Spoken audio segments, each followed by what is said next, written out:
Hello there, everyone. We're actually streaming a little bit early because, well, hey, everyone showed up a little bit early and might as well. I'm Adam. I'm Techpriest. And coming in from the darkness is Greg.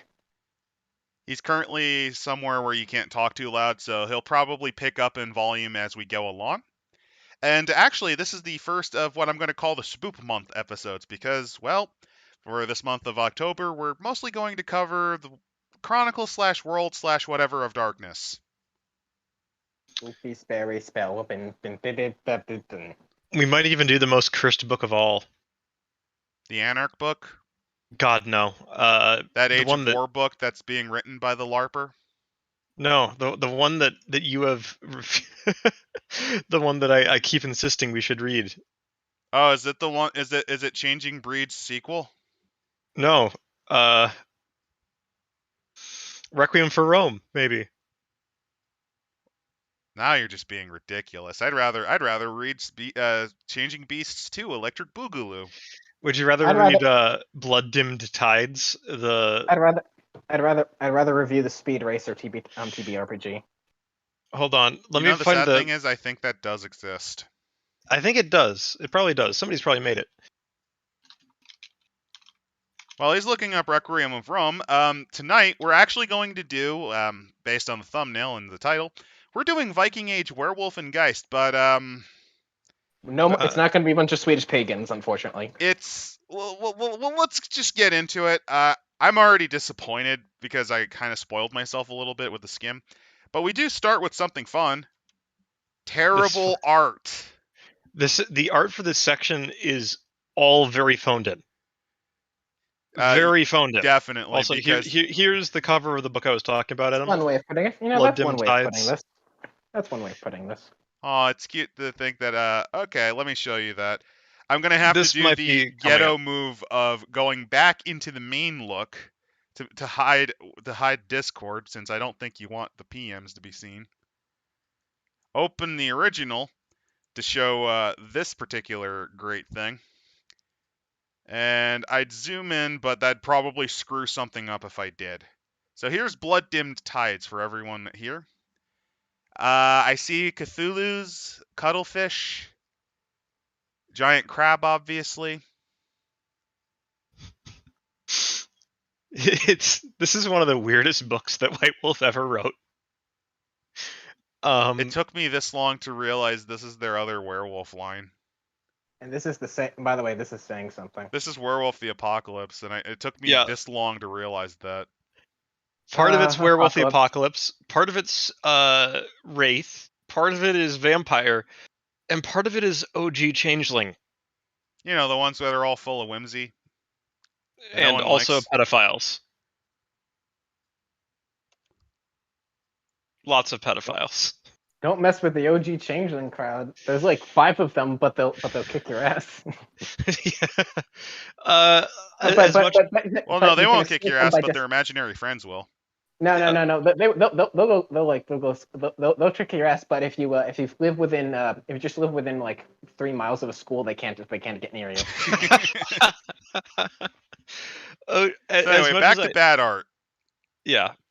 And as much as we rip on OG Changeling, like there's good parts of it. As much as we're ripping on OG Changeling, the thing is, most of the group actually seems to prefer it over current Changeling, which I personally don't understand why, but you know what, you do you. I think it's because it's so stylistically different and not full of sadness.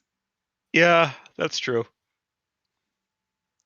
I think there's at least 3 different obvious layers that they didn't bother to brush together to make look natural for this thing. They intentionally made it look like that so that it looks unnatural. See, you got the wolves, which are in the front background and are clearly they clearly used the ink tool on actual photos. I think one of them might have been a golden retriever that they just put wolf ears on. I think it is, actually. Hold on. See the white one? Doesn't that look like a golden retriever they just put badly brushed ears on? I wouldn't be surprised at all. That looks more like a... Oh my god, you might be right. They might have merged the face side, because like one half of it looks like that's a golden retriever. They took the gold retriever and then badly airbrushed on a wolf. Badly airbrushed. Is this any better or worse than that Hunter book where they literally took Dante from Devil May Cry? That one is much more ridiculously funny, but also we have the guy in the background of the bear hat yelling. Oh yeah, you can't forget this man. This man is what. Also, the fact they could only find one wolf picture in the top. Yeah. And then you have Meth Head McGee over there. He looks like he takes meth. The only thing that's missing is he's too buff. If he lost like 50 pounds, he would look like your average meth head. Yep. But to give you an idea, this is the Wolf and the Raven. It's kind of an interesting period. They just focused on a year that really isn't that interesting for the period. So Viking Age England and Ireland is very interesting. You have foreigners that are invading these lands and establishing their own homes there that have their different religion, different language, different everything. And they're pillaging, defenestrating, killing people. A lot of people. That's interesting. That's very interesting. They pick the time period where that goes away, though. And while you can argue that's kind of the theme with the decay and everything, that's really fucking lame.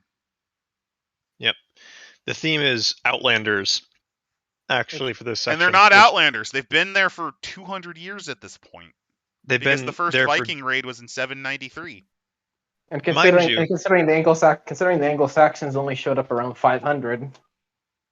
400, yeah.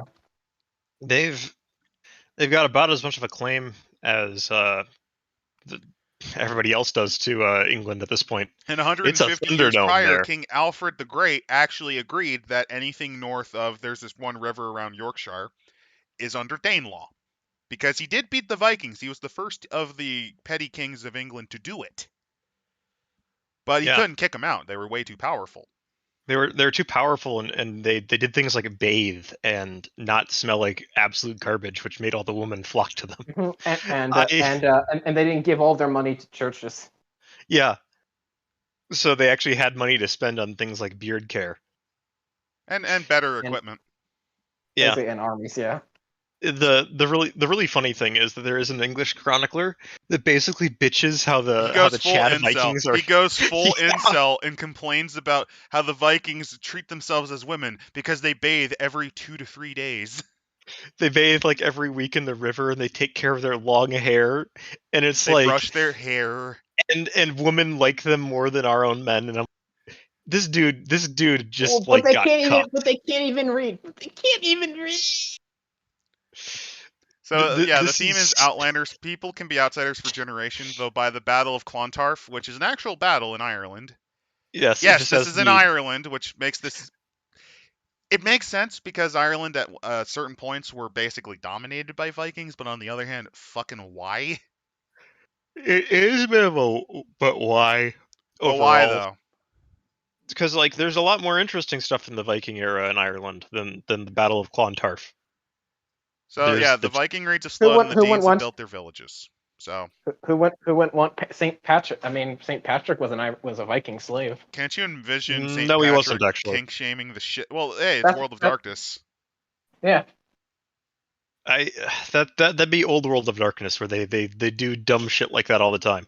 Yeah, but it doesn't matter. He kink shamed all the beasts out of Ireland. That's where the serpents came from. Yeah. Anyone who removes beasts from existence is a good person. So yeah, the Danes have settled. The Irish still see them as invaders on the soil, which is actually a load of shit, given how many times they recruit from them. Yeah. Crucified god of the Christians was once seen as a symbol of weakness compared to mighty Odin, Frigga, and Thor. I don't know why they're bringing up the old faith, because at this point, no one. It's almost dead. It's almost dead. It's almost dead in their homeland. It's basically dead here. Yeah. Yeah, it's more cultural, if anything. Maybe Grandpa still believes, but he's on his deathbed. Yeah. They're culturally still Norse, but they're slowly starting to break off from that. They're basically becoming the Normans. No, in this case, well, in England, it's more like the Norwegians. And while they were never accepted by societies, missions to hunt down heretics and convert them to join the pious intrude more and more into the ways of wolf packs and clans. The problem is this is way too fucking late for this. If you said this was in 900, I'd agree with this. If this was like 900 to 950, perfectly That's when fine. Everything shifts, really, in the This is in the 60 Scandinavian years area. too late. Actually, it's closer to 70 years too late. I get that werewolves are kind of like slower, but who cares? They're a warrior lodge. You just pretend. You just pretend. Fuck. This is all pretend. Well, I mean, yes, but like, get your pretend correct, or autists like us will be mad and because you didn't get the rivets on a fucking Panzer III exactly correct. Oh no, you messed up the road I'm angry reels. because you picked the shittiest human time possible and are pretending pagans still really existed at this time.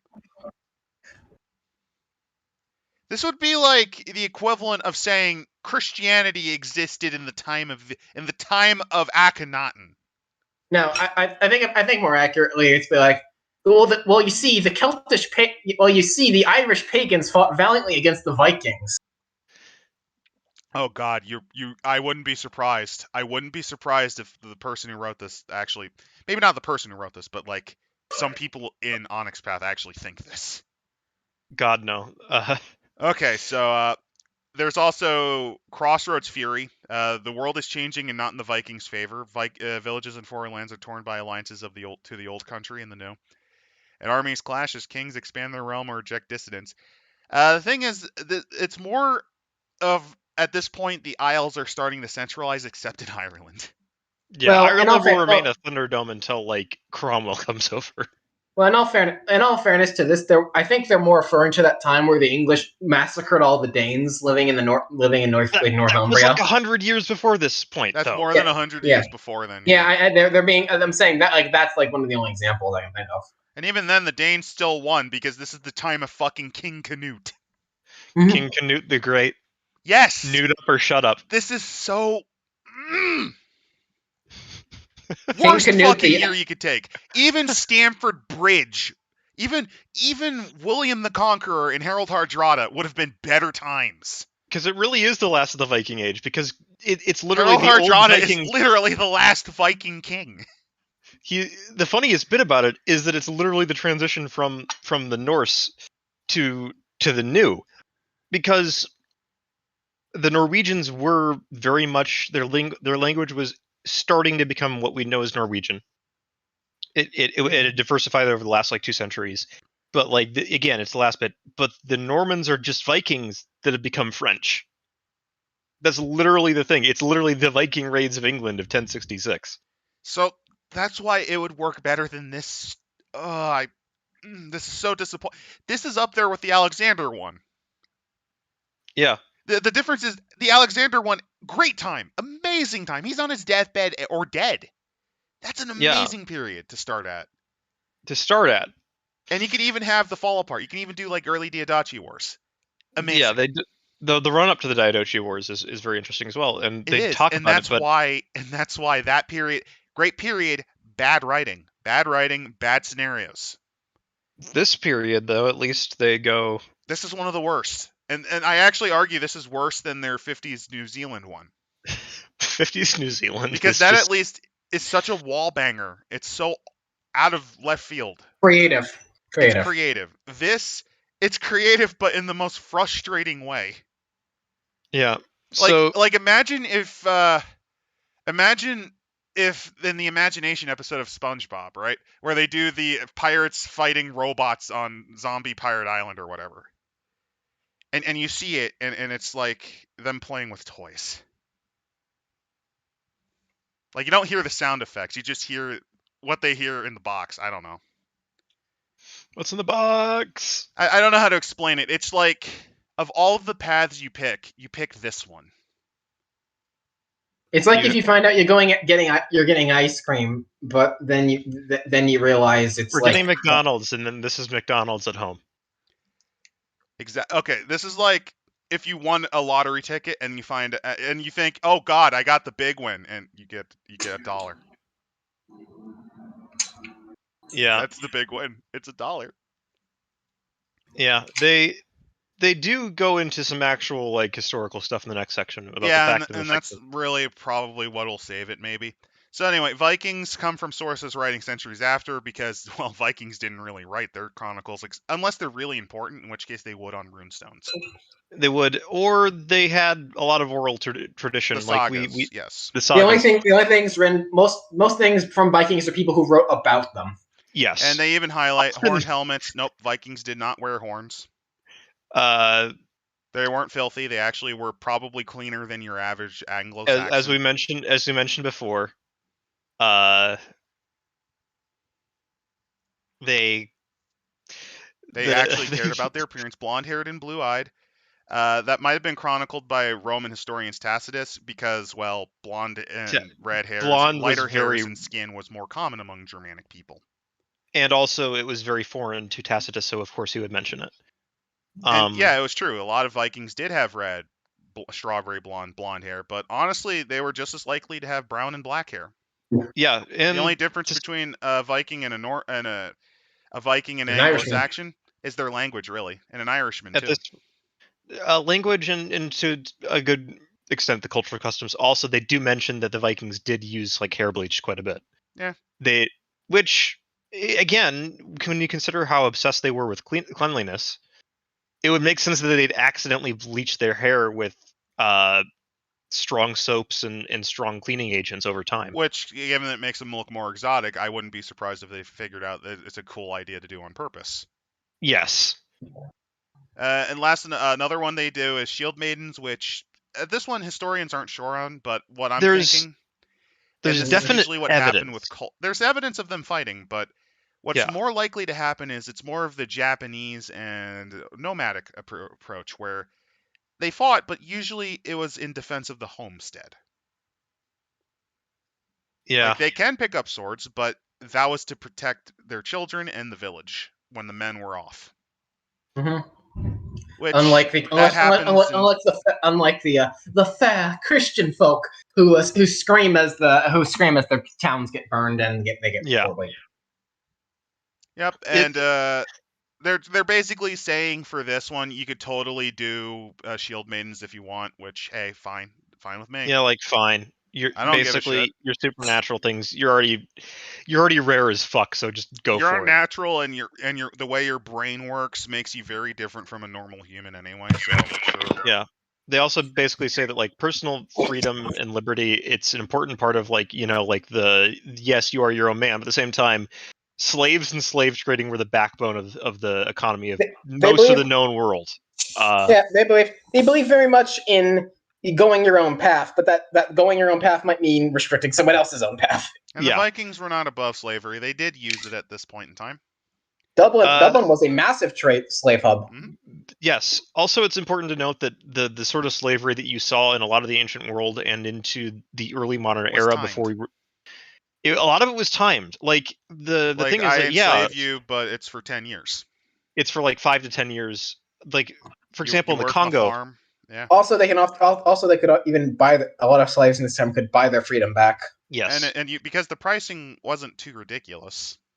Yeah, it was literally like I have you as a forced laborer on my farm. Still slavery though. It's still slavery. Like it's still brutal at times, but it was still brutal because usually they were brought in from raiding. But it doesn't matter. Also, Vikings had their own unique version, thralls. Yeah, which were basically just slaves, except you have even less rights because you can you have even less rights sometimes.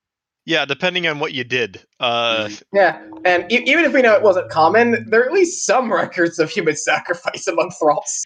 Yeah, it was the most popular method of human sacrifice because the Old Faith. There was a great blot, and every now and again, to really spice things up, they would sacrifice a human. Although, even by Great Heathen Army times, this was usually very rare. Yeah, I was also more talking about when a chief dies, how his slaves are killed. That's pretty traditional, like everywhere. That is traditional, yeah. Yeah, but that was happening even like in Russia. So I think that was happening even in Russia. Yeah, but to give you an idea, Greg, it happened in ancient Rome, Egypt. It was super common. Like it's just a common thing. I know it was probably still very barbaric and brutal to the Christians' eyes. Oh yeah, no shit. So some inspirations they have is the Vikings show, which when it was still good. Yeah, it's fine. At the time, this is like the first 3 seasons of it that they're talking about, which is like, yeah, it's not bad. The Vikings, which I've never seen. I've never seen this. This one is actually I'd like to figure it out because let's see, Tony Curtis, Kirk Douglas. I've seen it. I've seen it along with the Last Kingdom. This is pretty good. I'd say it's a good show. Not maybe the most historical though. I have seen the 13th and then again, the show is more based off of a book series, so I think that gives a bit more away. What about the movie with Kirk Douglas? I mean, I thought that's what you were talking about. No, I'm talking about the TV series. Oh, yeah. Like the first episode of that series is fantastic, honestly. Then the 13th Warrior, which I've seen, it's not bad. I think they made Grendel like a fucking Neanderthal or something. Yeah, it's a tribe of Neanderthals that Beowulf has to go kill. I'll give you an idea. I didn't even know that was a Beowulf movie. I thought it was just some asshole who was, I had no fucking clue it was a retelling of Beowulf. Yeah, there's like 1,000 retellings of Beowulf that look nothing like the original myth. Well, not only that, but I don't even remember the character's name being Beowulf. So it wasn't. It was like Bear. Like in the book, basically says Bear of the Wolf or something like that. Which literally that's what it means. It's like Beowulf which means bear. His name is literally Bear. Valhalla Rising, which I've never seen this. This is probably some artistic movie. And Eric the Viking by Terry Jones. I probably need to go see this. I think that's that's Valhalla / Avalon, sure. Eric the Viking, yeah, it's a comedic version. Oh, it's a comedic version of Eric the Red. It's Terry Jones, so it's going to be good. Yep. Vinland Saga. Vinland Saga. I like how I pronounced it Sanga. Wow, my tongue is really doing well. The Sanga manga. That's an interesting choice. I mean, it's in the period. It does mix a lot of the actual history. This is the first one that I actually would recommend. Yeah, I would recommend reading it. I'd recommend reading it because it's just such a wild. You know it has an animated adaptation now, right? They took our wheat, Thorfinn. They took our wheat. There's Eric Bright Eyes, which is a Victorian writing. Yeah, The Broken Sword, another pastiche by Paul Anderson. The magical world of elves, trolls, fairy, and demigods. The child Skaflock is kidnapped, and the changeling Valgard is left in his place. So this is the high fantasy kind of magical elements of it. Yeah, there's of course Beowulf, which classic. It's a very simple story, but a lot of it's related to probably an actual historical figure in some way. Yeah, they did say he hailed from the island of Goetia, the Geats. Yeah. The Geats. Yeah, it wasn't the Isle. It wasn't really the Isle, but there were some tribes that said they could claim their ancestry to him. Yeah, they all got killed. They all got killed by the dynasty that later established Sweden, though. So yeah. Njal Saga, which is another classic one. Njal Saga is a classic. There's no doubt about that. The Eddas, obviously. You cannot talk about the Vikings without mentioning the Eddas, even though the Eddas are about 200 years late. They're Which still actually very makes sense for this time because this is like 200 years late for a good book. Yes, they're also somewhat propaganda. Well, yeah, and also it was an attempt to justify. I think it was the Swedish king's claim. The Norwegian king's claim to Iceland. Ah. Essentially, it was to say that no, we've always been Norwegian guys. See, these are our legends match up, our history matches up. There's a lot of fun stuff where they try to pretend that all the Aesir are wizards and things like that, which I love. Yeah, but then again, the Irish did that too. The Irish did that too, and the Irish did that with like multiple waves of the same people. It's quite fun. So anyway, the Sagas of the Icelanders, which is a tabletop RPG, a bit of a surprising one. Oh no, yeah. They use Apocalypse World. Oh, fuck that. Of course they have to mention Skyrim. Yeah, I'm sorry. Sorry, it's just Apocalypse World uses powered by the Apocalypse. It's actually where it comes from, so fuck that. Anyway, I thought they would have used the Saga game instead of Saga of Icelanders. I think they wanted to, and then somebody said, no, we can't do that. Now let's shill this person's work because I know them. Yeah, I know this guy. Let's just do this. Gotterdammerung. Yeah, it's Twilight of the Wagner Gods. classic. Yeah. Nordland 1 and Nordland 2 by Bathory. Scandinavian metal. Klontarf by Mail Morta. Gaelic No metal. Sabaton. Shame on you. Well, Sabaton was before. I'm making a joke. I know. They really emerged in the English scene like after this book. I know. I'm making a joke. So anyway, the first saga is the werewolf one. Yeah. So they talk a bit about how the Vikings did raid all the way to the goddamn Middle East. They did this regularly, by the way. Yep. They just talk about all the raids they've done. And they give the reasons. Vikings were poor farmers traditionally. Literally, to go a Viking just means that we're just going to be pirates for like a few months. We're going to go find some place. We're going to sack it. We're going to steal all their shit. Mom, I think it takes, even for Vikings, it took a little longer to sail to Constantinople. You know what I like? Usually, like the original stuff was you'd be going to like the Baltic coast, especially was the general choice. Or the Dutch, or kill the Dutch. The Dutch later, Not the like Dutch, the Baltic. But Flanders was profitable. The Baltics were the first targets. Flanders was also pretty nice. And then they found England. And then they found a bunch of monasteries. Yeah. All that coastline, all of it so undefended. Lindsfarne, they basically found the richest monastery out of all in the north. The fun bit is that the first time that they meet, this is actually kind of in the Vikings show. They kind of mix these events up, but the first time that they go to Wessex, there's a tax collector goes up to a bunch of Vikings and tries to get them to pay their taxes because he thinks they're traitors. Yes, so the guys get fucking weird. In the show, it's a little more complicated than that, and it's kind of a little bit differently handled, but. That's the first incident. Yes, literally the first time the Vikings are ever met, they decide to become full ANCAPs and say "fuck taxes." No taxes, only take. Or to use that meme, shows up unannounced, kills monks, steals priceless relics, leaves without leaves with no explanation. Leaves. Yes. Okay. Whatever. Yeah. Sorry. No. I was just going to say, yes, now that I have gotten 500 guilder, I can now open my own farm. I no longer need to worry about my douchebag brother taking it all. Yeah. That was the other thing. There was actually a population boom in Scandinavia in this era, which meant that there were a lot of sons that weren't going to be getting land. Yeah, and then there's Scandinavian succession law, which generally meant that that eventually the youngest sons got shit. Yes. Basically, elder got the most. Traditionally, is either most or all, and any younger has got enough to start something, but not much. And then you find, and if you have three or four sons, holy shit! Sorry, man. If you have 3 or 4 sons, sons 3 and 4 usually got fuck all because, well, shit, we don't have that much. Yeah. Also, one of the general rules was that unlike a certain empire, land was not meant part of that redistribution. It all went to the favorite son. Only the wealth went to the other kids. Yeah. So if you wanted to, have your own plot of land, fuck you. Fuck you. You got to go get it.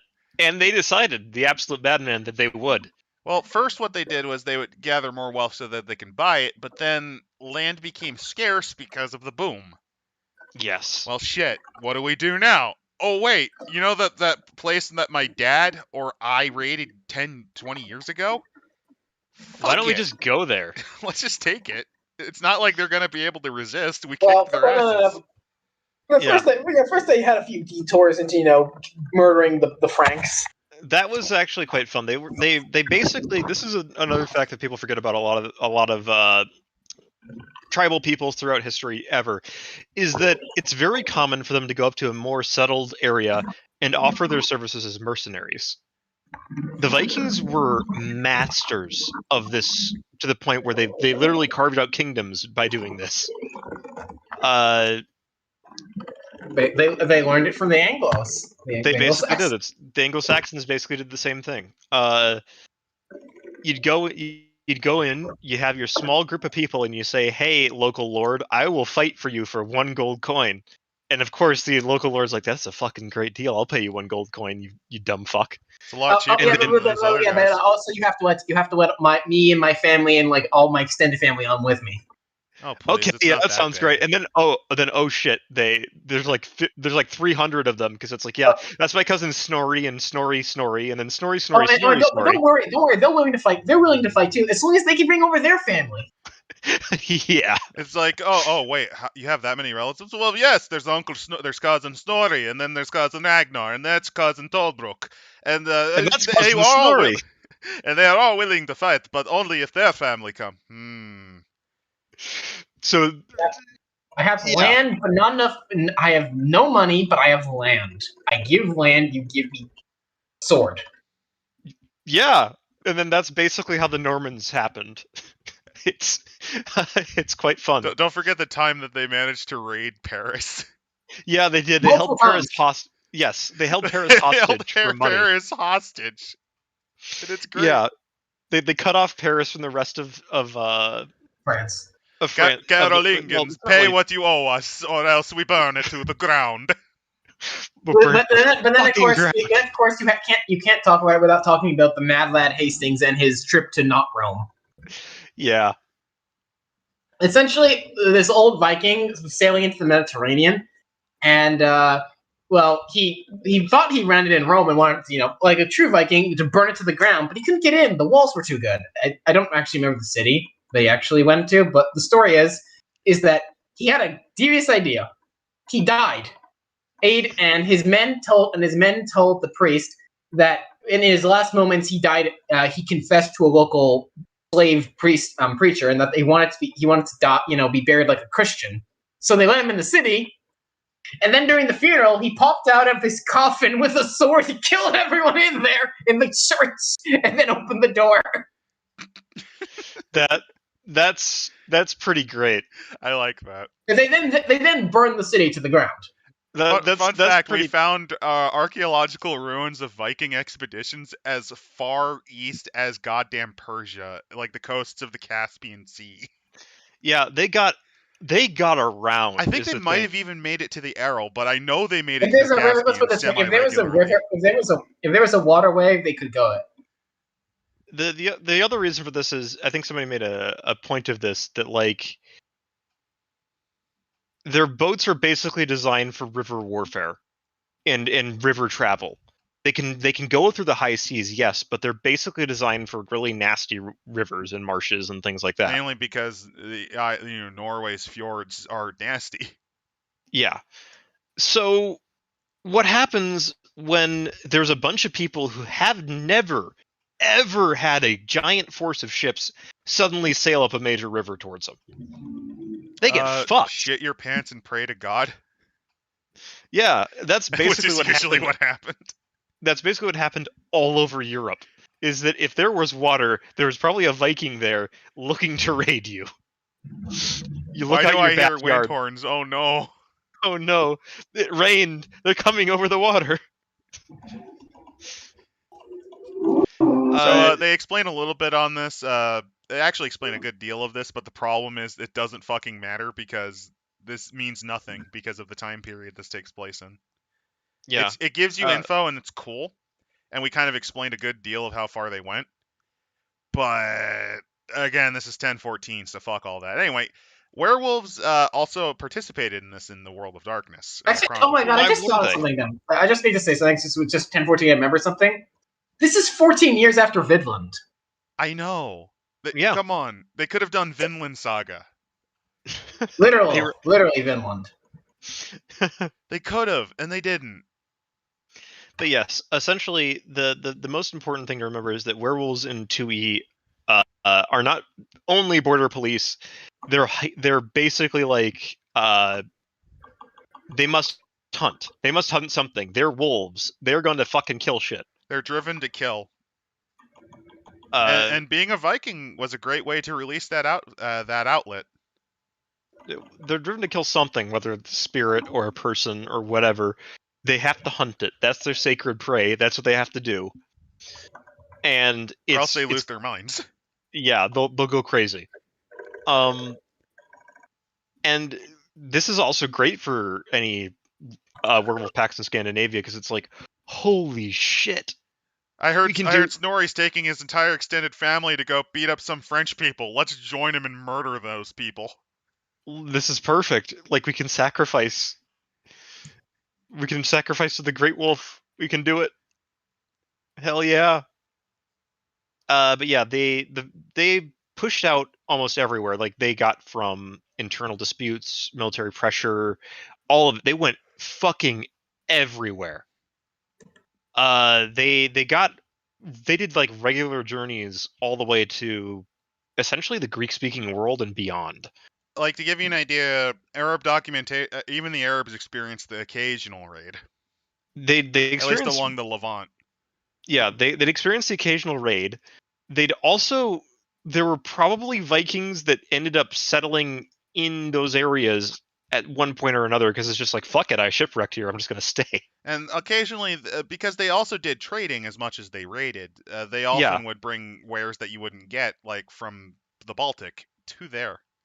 Yeah, like if and you then wanted amber, you had to go to the Vikings. And you had to go back too. So there's actually like evidence of like it's very possible that there were sham conversions to whatever local religion by the Viking traders so that they could just trade. I mean, and that is a fun thing. It is a really fun thing that when Vikings showed up, there was two things you had to worry about. One, well, actually, there was one thing. Are they here to trade? Well, we don't know yet because they've done that too. They would pretend to be a trade mission and then attack. They've done that.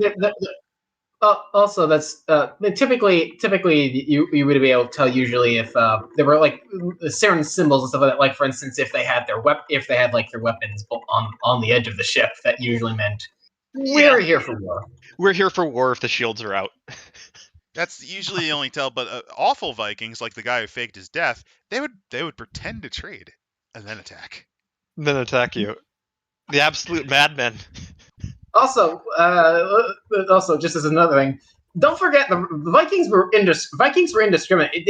Before they found England, they were just killing. They were raiding each other. They were raiding each other in mostly the Baltic coasts. That was kind of their main shtick for a long time. Was basically, if it's around the Baltic Sea, that's where I'll be. Like, their first expeditions were into Russia and Finland. And Finland, but like nobody wants to go to Finland. Well, Finland, unless you want wood, I mean, that's useful. You can just chop down some trees. The Vikings did not like Finland at all. They kind of ignored it. They saw it as useless other than trees. Literally, it's like, we don't want to go there. The people are weird and they keep shouting "Perkele" at me. And there's literally nothing of value here except the wood. Yeah. Like, there's such little value. Like, it grows even worse here than it does in the homeland. It's just, there's nothing here. It's all swamps and forests. It's worse than home. And home's pretty fucking bad. At least Russia, which is a mild improvement. Like, those Kievan guys. There's some stuff there. There's people here. Holy shit, there's not just... Oh, look at this cool lake. There's actually a lot of people here. Oh, look, there's this cool lake. I, Rurik, will establish a village upon this lake. Also, they have booze. They have lots of booze. They have booze in this great lake. I, Rurik, shall establish a house here. It is not empty. Dumb fun fact. It's a joke. It used to be an old joke that the reason the Norse and the Russians never turned to Islam despite all of their trading influence was because when they found out that Islam banned the drink, they immediately extensively. No. It reminds me of the story of the Khazars trying to figure out what religion to follow. And they literally, like, the first thing they hear is like, you can't drink. They're like, fuck it, nope, you're gone, out. No. We're on the steps. We're gonna drink the fuck. So anyway, you know what? Oh, okay. Yeah, sorry. No, sorry. We're talking about good stuff. We can't. This is a disappointing Raid of Ireland book. So they go into the equipment that Vikings had. I don't know why I almost said vampires. Yeah, vampires have equipment. It's called their fangs. But most Vikings used axes or spears, things that didn't involve a ton of metal. Yeah, because metal was expensive. Axes are relatively cheap to make. Vikings definitely tended to prefer hunting spears, throwing spears, and bows were used, but they're not as common. It was usually accomplished hunters that would do it. And swords were extremely rare. Yes, a sword was like that was a chieftain's weapon. It was a chieftain's weapon or a guy who's killed enough people to get one. Yeah. They weren't super well armored because, again, these were third and fourth sons usually. Or they were literally just like a bunch of farmers. Sons, or a bunch of farmers that just gathered together on their, and put together for a boat and some weapons and just said, fuck it, we're going to destroy this like abbey that we heard about. Yeah, like, fuck it, we need to get money. Like, I need slaves for the farm, we're going. Oh yeah, that was the other. We had the other weapon that was the simple cudgel. Yeah, to bash a monk over the head with. To bash a monk over the head with and put him in a sack. And the way Vikings would spread, this is interesting. For those who are curious, they spread their loot evenly. And the most common thing they did was invent what's called hack silver, which is when they chop apart fine jewelry and items into small pieces so that they all had equal share. Yeah, it was very egalitarian. Like, many pirates are surprisingly egalitarian. That's because everyone's got to pull their weight, typically. Yes.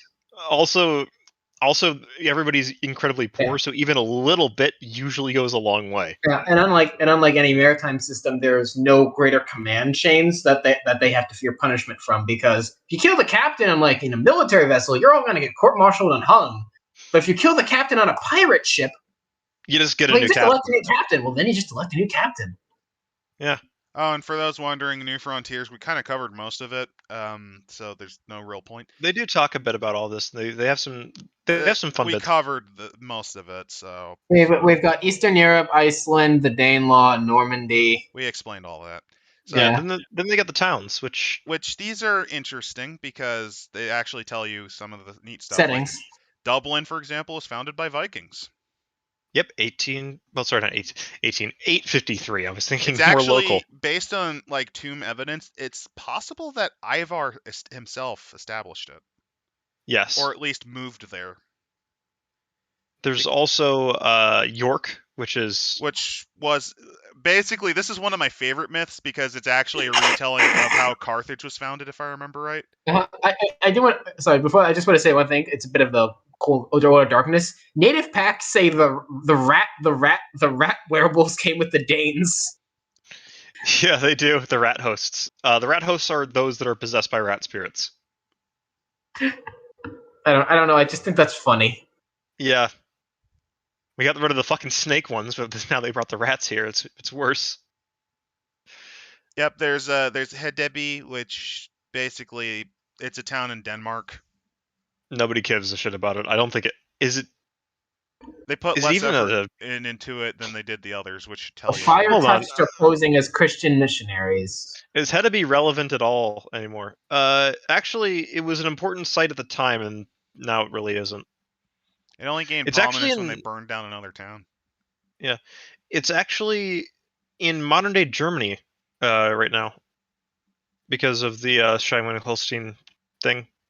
There's Dublin, which we've mentioned. They actually go into how the Vikings were expelled, returned, and they talk about how the werewolves of Dublin are doing. Yeah. York, again, York. I love York's story of founding because it's literally a cut-for-cut copy of Carthage's founding. Yeah. It is. The same saga. Basically, the story is that the founder, which I believe was Halfdan, managed to get an agreement with the king of Northumbria around the time of the Great Heathen Army. Basically, a deal was, since he defeated him on the since he defeated him on the battlefield, he could have as much land as 2 pelts of oxen. So Halfdan, being a clever little bastard, cuts them into the thinnest strings he fucking can. And stretches it as long as he can. Stretches it as long as he can to encircle what becomes the core of modern York. And then said, this is my territory. And the Northumbrian king, pissed off, has to agree to it because the circumference was made by and then a few generations later, he burned it all. They burned the Northumbria to the ground. Yeah. Christianity is tolerated due to cooperation from the clergy. Oh, fuck off! This is so full of shit. York at this point was majority, if not entirely, Christian. You want to know why? Alfred the Great. That's why. Yeah. He didn't beat them, but he did manage to, after defeating the Vikings in battle, befriend the Viking kings and jarls to the point where he managed to get most of them to convert to Christianity. Yeah, it was because just that's smart. The cool thing about why Alfred the Great was great. He not only beat them on the battlefield, he won them over as friends ultimately before he died. Yeah, the other thing is that, like most conquerors of a place, you kind of adopt whatever the locals are doing. It's just practical. Yeah, so this is mentally challenged. The Vikings were masters of that in many ways, because like wherever they went, they just sort of went like, yeah, we're this now. They did it in Russia, they did it among themselves, they did it in the British Isles, they did it in France. I think especially in France, they became more French than the French. They did. So I'm noticing that they actually go into details about these settings really briefly, as if it's like during that time, but the problem is it's not during that time because of the main setting. Yep. They go into warfare a little bit, but honestly, it's mostly just raiding. We've covered trade. Their society. They do make a good point about all this, which is that Vikings did have a very structured society in a weird way. And like, one of the coolest things, and this is something that was actually very useful, was they had a thing called the All Thing, or the Thing, where the people in a town or village or community would get together, and it was essentially one long discussion about the problems of the town, how they're doing, and what to fix. And they often were also kind of like the trial and juries for people who did stuff like steal. Yeah. They had juries, which is pretty fucking impressive. Yeah, and it was comprised of literally your entire peers, because the point is you were tried before the thing, the All Thing. Yeah. It's also important to note that there was, to a degree, blood payments. Basically, if you killed somebody as a Viking, there was a blood price. You would have to pay the family, generally, like depending on how important the person was, anything from like a year of what you made to the Anglo-Saxons did this too, but like anything from like a year of what you made to like you might have to go into slavery for 5 years for them because you killed their only. Not only that, but you killed like their only source of income, or their only son, or their husband. Yeah. Viking women were also in many ways legally equal to men. They could bring a thing to accuse people. And one of the things that's very fun about the things are rapists were destroyed. They literally, because women would call all things in the event of a rapist, and that punishment was outlawing, which meant that not only did they leave the town, they were never allowed to come back. They had a kill on sight order. They basically, like the second that sort of thing happened, the entire community basically would declare them an outlaw, and oftentimes you just send somebody out to go kill them. Like, it was essentially death sentence without a direct death sentence being given, because it's just like, the family can now of the victim can now just go ahead and kill the offender. And that's one of the neat things about, and this is why Danelaw was actually extremely popular when it was established in England. It was very direct, and it wasn't very direct. It's both effective, structured, and simple at the same time. It's also very equal. It's like, if you do this, these are the rules. Even lords have to answer to the All Thing. Yeah, the thing will decide your fate. And another cool reason I think the things were very popular was they always picked very imposing rocks or areas to do it. There's these things were called thingmults, which are giant stones that they were basically the law rocks. Yeah, they'd also sometimes throw people off of them, if I remember properly. That's a style of execution I think that the Icelandic people did. Yeah, which is really funny, honestly. It's like the scene from fucking 300. They just kick you off the rock. Another thing that they would often do is they allowed honor duels. So in the event that if you slighted each other, you could do these. And There was legal protocols. You were given 3 shields and a short sword, and it was a first blood because it's stupid to kill. It's stupid to have a kill. If you did kill somebody, that's usually when you would end up a thrall, like an actual thrall, not just like, oh, you're serving for 5 years. Because you broke the code of conduct in what's called the holmganga. Yeah. Now, this isn't to say that some holmgangs weren't fought to the death. There were plenty that were. If things were serious enough, yes. But essentially, it was a way to try to prevent blood feuds from escalating. It wasn't always successful, but it was successful enough to keep everybody from murdering each other all the time. And there are 3 levels of society, and actually, this reminds me of the Glorantha setting, because yes, what are they called? The Orlanthi are very much based on Vikings. They're very much based on a weird, like, Celto-Germanic fusion. They're Celto-Germanic, but the way their society is structured is based on Viking. I agree, Carr. It's really cool. Anyway. Sorry, I can't help that. It's okay. It's okay. Speed Racer agrees. Yes, so there's the thralls. They're the lowest of the totem. We've mentioned them. They're slaves, but they can buy their way out of slavery. And while they were treated as property, it was not a permanent thing, but these were the lowest of the low. Your Carl were your freemen. They were your poor yeoman farmers and hunters that lived in the huts and shacks. Yeah, also traders to some degree. Traders. And basically, then lastly are the Jarls, which are your noblemen and chieftains, your important people of the town. And the other thing to note is the Jarls are usually kind of elected in a weird way. Combination of likability and how many heads you've smashed. Also, how well you run the village. Yeah, there's plenty of Jarls that basically get their position because the village all agrees you should be Jarl. Like, you can be a Jarl just by being likable. Yeah, you have a soft sword, meaning you can't fight worth a shit, but you manage this town so well, we don't care. We don't care. Like, you can just have other people just let Bjorn do it, and they will. Bjorn's this 7-foot tall, like, dude who covers himself in woad and goes fucking berserk. Yeah. Let Bjorn handle any champion duels.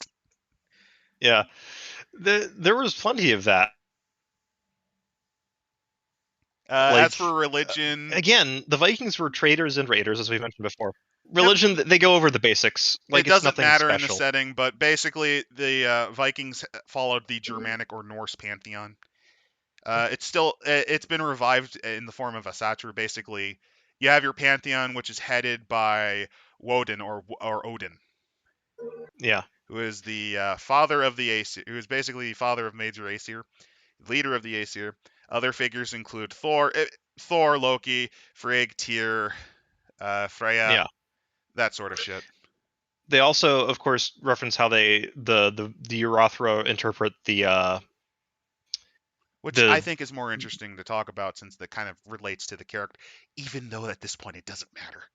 Well, at this point, you've got to remember that while they weren't worshipped directly in this era, they were still very much folk and common things to reference among people. You say that, but I think that's still just an excuse. Again, ancestors. You're gonna be really kind. They're not figures of worship, but they're things that are still referenced in the common language to a degree. Like, the Hearth Loki wouldn't come out of, like, phrase until, I think, almost the 1200s? Like, it was on the decline, yeah, but there were still definitely bits of it around. So, Fenris, for example, they kind of mention there. Mani and his sister Sol are pursued through the skies by Hati and Skull. They basically kind of focus on the Ragnarok part. Yeah, which, again, it's Viking werewolves. Why wouldn't they? Yep, they're basically worshipping the end of the world doom cultist sort of part of it. Yeah. At least in the old faith, that's what they focus on, because wolf. But also, again, it's also important to note that even at this time, like, and in the start of the 11th century, there's still a lot of syncretism between the old faith and the new one. It's not fully gone. It's not fully gone, but it's basically gone. I can't agree with that because this is the 11th century. They keep saying 10th, but that's wrong. Well, the early 10th, we're talking like the turn of that. There was still definitely... that's the 900s, sure. I agree with you there, but sorry, not the early 10th, the early 11th. It's still Disagree. around. Unless you're in fucking Iceland, I disagree. It's just not like a focus of worship, is what I mean. It's still a cultural thing. It's not a. I can't see it. I'm sorry, I just can't see it. Like, no, this is part of like the historical record. They have bits and evidence of that like there's still the cultural and linguistic stuff from the old faith around. Yeah, the sayings, but it's being replaced. The way that this book phrases it, though, they still fucking believe it. Yeah, which is wrong. No. That's why That's why I was sticking my heels so much, because I know kind of what you're saying, but I'm also knowing what this book wants, which is dead fucking wrong. Yeah. They now it's time for the Battle of Klontarf. Which that sounds like such a bad fictional battle. I know. It's a real place though, which it's like this can't be a real place. This is to be made up, and then you look at like, oh wait, no, there's like a whole. So they decide to reuse the Dublin stuff, which I think is really lame. They literally reused the Dublin stuff. They wrote about Dublin already, and they're just like, well, we need to fill in more pages, so let's use this again. Yeah. Let's just stretch it out. That's really stupid. They also mention about how the Danelaw is basically over. Yep. The Christianized centuries before Ireland. Yep. Ireland's a Thunderdome. It's always been a Thunderdome. Yep. The again, one of the more interesting things is that almost immediately what happens is that the Vikings intermarry with the locals and settle down. It's like, in fact, actually, the Galloglock style of fighting was inspired by Viking chieftains and swordsmen. Yeah. And actually, the original Galloglocks were Norse Irish, usually from either the Hebrides or from the Dublin area, the Meath. Yeah. The Viking influence on Ireland is often understated, but it's very impactful to almost everything about them, because why do you think they fucking emphasized stones so much? Yeah. Vikings love them and stones. They love them. They just put them up everywhere they go. So they explain the complicated Game of Thrones plots between Mael Shichnile and Olaf, who gets killed after some guy named Glunjarn. Glunjarn, I think, because of a contest between him and Citric Silkbeard, which was Olaf's son. Basically, Olaf lost. But I think then there's a conflict between Citric and Ivar of Waterford. And then between the Imar, which I guess is one the term. Of the clans of Irish. That's one of the Irish clans, I think. Yeah, then there's Mael Morda of Leinster, yeah. Yeah. Hiking. Oh, here we go. Now we get to Brian Boru. This is the one that people know. Yeah, this is actually, I think this is the battle where Brian Boru dies. Yeah? I think it is. Yeah. Yeah, it is, I think. So he marries Glormflate. I'm sorry, that name is just so bad. Oh, and they talk about breaking the Danelaw. How is this an actual name? What the fuck are you doing? Mael Morda or Mael Shichnile? No, Glormflate. Oh, Glormflate. I'm pronouncing these ones all wrong, because I'm sorry, but your Celtic fucking alphabet makes no sense to me, man. None of this makes sense. I think that she's actually supposed to be like fucking I think she's supposed to be Scandinavian. This is like me this was like me trying to explain the plot of Barsoom to you two. Yeah. Like if I tried to explain like the gods of Mars. Like yeah. Like let me go full big brain and show you why it doesn't work. So John Carter goes to Barsoom to land in the Valley Door, where he is encountered by the Plantmen. He and Tars Tarkas, Jeddak of Thark, must fight back to back again for the first time in 20 years to go into the realm of the Thurn, where he meets the holy Hekador Matai Shang and his daughter Fyodor. What is this? And they free Thuvia of Tarth, the princess of Tarth, who is the daughter of the Jeddak of Tarth. Are I gonna have to get out the houseplants of Gore again? That's this level. That's this level. Like they just assume that you know what the fuck these names mean, which is both interesting because they don't want to baby you, but kind of dumb because they really go into big detail. Like you don't know what any of this shit means. Yeah, but they then go into like the talk about early. But no, you forget the part where Aethelred kills a bunch of Vikings while they're taking a bath. Oh yeah, that whole shenanigan. And then Svein kicks his ass.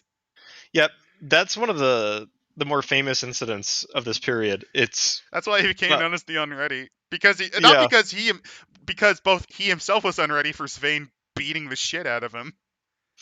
It's also because he murdered a bunch of Vikings naked in their bathtubs. In the rivers, actually, which he tried to ethnically cleanse York, and it basically backfired so badly.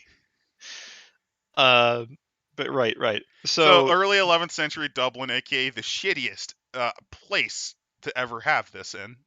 Yeah, they talk about how it's not very great to live here. The Norse call themselves Ostmen and intermarry to promote peace and integration. With a population of several thousand, the town should only support a pack or two. But with the sheer quantity of trade, traffic, and slaves, of course, there are many more, with all the resulting tension that breeds. The water in the ships are host to rats. When they're not scrapping over turf, the werewolves are usually fighting Bashalu, which are the rat hosts. Those are the Skaven, yeah. Yeah. Man, they want suck. Quick fuck. So they go into details about the town's name, why it's called that. It gives you basic idea on what the focal points are. Also, the River Pottle. I'm sorry, I can't take that name. That's just such a dumb name. They actually give a good detail on what Dublin was like. So yeah, if you need medieval Dublin, Viking Dublin, here you go. Yeah, it's the only it's the only thing in this book that doesn't violently disappoint me so far. Other than them explaining the Viking stuff for those who don't know. Yeah, they mention about the fire speakers. The fire touched are among the monasteries, which does make sense because they're religious fanatics. I will stay up front because I don't know Werewolf the Forsaken that much. When they start gurgling out the names, my brain just instantly. I don't blame you at sure, all. Buddy. Sure, buddy. I don't blame you at all. Like, remember how you checked out when I explained the first third of the Gods of Mars? Yeah, that's I get me you right now. But the point being, though, that there's a decent amount of stuff happening in Ireland at the time for any Forsaken Pact, if you really wanted to get into it. Kind of no, because like this is literally a couple weeks before the Irish just say fuck this gay earth and burn it to the ground. Speaking of which, Good Friday. Two mercenary brothers, Brodir and Ospak of Man, are approached by Sihtric to support him. Basically, the Uyamira, Limerick, and Waterford join Boru against their cousin. In addition to Brodir, the forces of Dublin and Leinster are soon bullied by ships from Orkney, the Hebrides, Norway, and the freshly conquered England. Because remember, the Danish had taken over at this point for a temporary time. Forkbeard basically said, "Fuck you, Aethelred. I kill you now. I kill you. Silence. I kill you."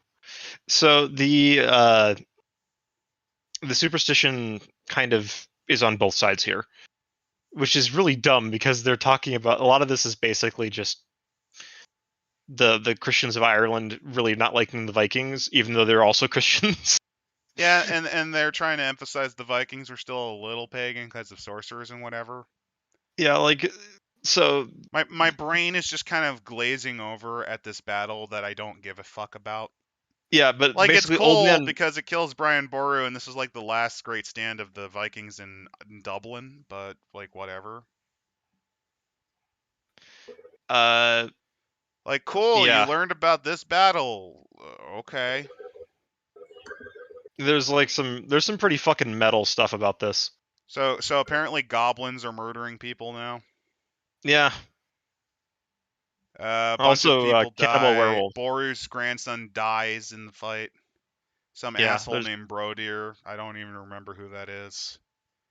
Yeah. But he kills Boru. So Brian Boru's heirs and himself die in this battle. Yeah. It's kind of interesting though that they mentioned that like the Hiberno Norse are basically so well integrated that like when the Normans arrive, they don't recognize them as, oh yeah, fellow Norsemen. They're like, oh, who the fuck are these French guys? Yeah, okay, so Boru dies. I'm mostly just disappointed on the time period. This is a decent little after action report on what happens if you care about that sort of stuff. Yeah. Which I would, but not in this. They even cover the 1066 actually. They talk about the disease, which they blame on the rat people again, because of course the rat people follow. They don't take the disease. The rat people follow with it. Fair enough. But they expand north, blah blah blah. Hiberno Norse. Sorry, my brain's just like slowly gurgling as I read this. Actually, I know how to rebuild my brain tissue. Chat, how you doing this night? Sorry, we haven't gotten to you yet. Audio this time. Yeah, sorry about the first 5 minutes of that last one. Preemptive question: how far down the White Wolf rabbit hole is this going to get? Because this can go deep. Yeah, we'll probably go deep. There's also a dude in Trailer Park Poetry. White Wolf doesn't do history good. Yeah, thanks for the comments, Krella. Yep. No Ymir, no Thumela. No, of course not. Of course not. They won't talk about that. That's not as popular. So Harold Bluetooth, Knut's father, Canut's father was first Christian king of Norway. He still fostered its growth, following his example. Newt strengthened ties with the church. Blah blah blah. It just gives details on the Christianization. Talks about Edward the Confessor. It basically talks about the end of the Viking. What is of the Viking Age? Which okay, like who cares? I can't say much about the wrong period. Yeah, they go into then the sort of how the Viking culture has rubbed off on the werewolves of this time and in these areas. So they talk about how the pure originally said fuck money because of the silver value. Yeah, because remember, silver is dangerous to werewolves. Scales of war make it difficult for the Uratha to fight as openly as they once did. Yeah. Auspicious. These are the blessings that they've added. Yeah, these aren't added. These are just what's in there normally. It's just that they're going through how the era affects them. This is basically just Werewolf the Forsaken 101 kind of stuff. It's not really super offensive. It's just kind of here. I'm not bothered by it because I don't really know this too much. This just kind of give you the idea of roles. Like like your party roles. Like the Caliph are the people that remember the sagas, and they're Scalds and Seers. They're the bards. Yeah. Eladoth are their merchants or law speakers. The Rahu are the warriors. The Uraka are their spy masters and sneaky boys. And the Uther are they're the learning people, I guess, for the Crusader Kings 2 logic. Yep. It's very Crusader Kings. I'm surprised that we didn't get actually a First Crusade setting. That would have been fun. It would have been probably too controversial in their mind. It was probably too controversial. Yeah, it would be controversial, but yeah, it would be better than this. So I mean, they talk about the blood talons, but these are just the tribes. The tribes, yes. There's not much special I skimmed, about them. Like my brain is so disinterested. Let me show you the greatest art of all time. Yes, this is the art that the thing that redeems this chapter in readability, honestly, is this fucking art. It is so bad. It is so goddamn bad. The werewolf is complaining to the manager, and the manager's expression is perfect. Yeah. Look at that Viking's face. This is we paid somebody for this art and we have to use it. This is I'm gonna zoom in on this because it's so fucking great. Yeah. That face. That face is what you. That's the face you make when you find out that someone stole. That's the face that you make when you found out that your bouncing baby boy used all your credit cards to buy $5,000 worth of dragon dildos, and you just found out he was gay by that. You found out he was gay by walking in on him getting pegged by another furry. And you see his massive dildo collection, and then you now realize what he used your credit card for. Yeah. Seriously, the expression on this face. This is the face that Nicholas Kerensky saw on his dad when he walked in. Actually, that's Nicholas Kerensky wearing a wolf head. This is just Andre and Nicholas colorized. 28, 24.